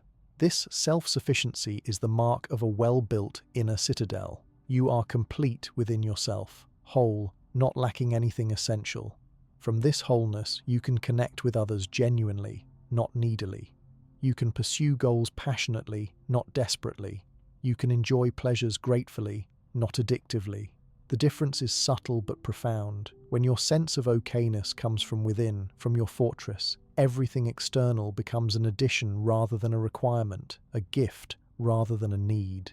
This transforms your relationship with everything. You can appreciate without clinging. You can love without possessing. You can try without needing specific outcomes. This is freedom, true freedom, the freedom the Stoics pursued above all else. Building this inner citadel is the work of implementing all the previous practices daily, consistently, patiently. You are not building a physical structure, so you cannot see the progress as clearly as you could with a literal fortress. But over time, if you practice consistently, you will notice changes. Situations that used to overwhelm you no longer do. Fears that used to paralyze you become manageable. Setbacks that used to devastate you become interesting challenges. Criticism that used to crush you barely registers, not because you have become hard or callous, but because you have become secure internally, rooted in your values, clear about what matters, unshakable in your core. Marcus Aurelius wrote, "You have power over your mind, not outside events. Realize this, and you will find strength." This is the essence of the inner citadel. Your mind is yours. Your thoughts are yours. Your values are yours. Your virtue is yours. No one can take these from you unless you give them away. Realize this fully. Integrate it completely. Build your life on this foundation, and you become unshakable. Not because nothing bad will happen to you. Bad things will happen. Difficulties will come. Losses will occur. But because you have built something within that cannot be destroyed by externals. Something that remains yours, regardless of what happens outside. This is the ultimate freedom from fear, the recognition that you are already secure in what matters most, that you already have what is essential, that your peace and dignity rest in your own hands, in your inner citadel, and nothing external can take them unless you abandon them. The final instruction for this practice is simple but demanding. Commit to the building and maintenance of your inner citadel every single day. Through every practice we have discussed, through understanding what you control and what you do not, through examining your perceptions, through facing your fears voluntarily, through living in the present, through embracing discomfort, through orienting toward virtue, through accepting mortality, through reframing obstacles, through daily reflection and writing, through all of these, you are building your fortress, your inner citadel, your unshakable self. This is not a project you complete. This is a lifelong practice, daily maintenance and daily strengthening. But this practice, this commitment, is what eliminates fear at the deepest level because you develop an internal security that does not depend on external circumstances, an internal peace that cannot be disturbed unless you choose to disturb it. Tonight, as you prepare for rest, take a moment to visualize your inner citadel. Imagine it clearly. Strong walls, secure gates, a peaceful interior where your values and virtue reside, a place that is always yours, always safe, always available. Imagine yourself within this citadel, secure, calm, clear about what matters. Know that no matter what tomorrow brings, no matter what challenges or difficulties appear, you can retreat to this inner fortress. You can remember your values, you can choose your response, you can maintain your virtue. No external force can breach these walls unless you open the gates. You are the sovereign of this inner kingdom, and that sovereignty is your ultimate freedom. The Stoics built their inner citadels through daily practice, through applying philosophy to real life, through facing enormous difficulties with courage and grace. They were not superhuman. They were humans who chose a particular path, who practiced particular disciplines, who built particular inner strengths. You can do the same. You can build your own inner citadel through the same practices, the same commitment, the same daily discipline. It will not happen overnight. It will require patience, persistence, humility, effort. There will be days when you fail to live up to your ideals, when you give in to fear, when you abandon your principles temporarily. The Stoics experienced this too. They were not perfect, but they returned to the practice, examined their failures, learned from them, and continued building. You will do the same. Each day is a new opportunity to practice, to strengthen your fortress, to live from your values, to respond to life with wisdom and courage. As you move forward from here, carrying these 10 practices with you, remember that the goal is not to eliminate all feeling, to become a stone unmoved by life. The goal is to eliminate unnecessary fear, destructive fear, the fear that paralyzes and diminishes you. Appropriate caution remains, healthy respect for real danger remains, the instinct for self-preservation remains, but the constant background anxiety, the catastrophizing, the fear of things you cannot control, the terror of loss and change, the desperate clinging to impermanent things, all of this can be eliminated through Stoic practice.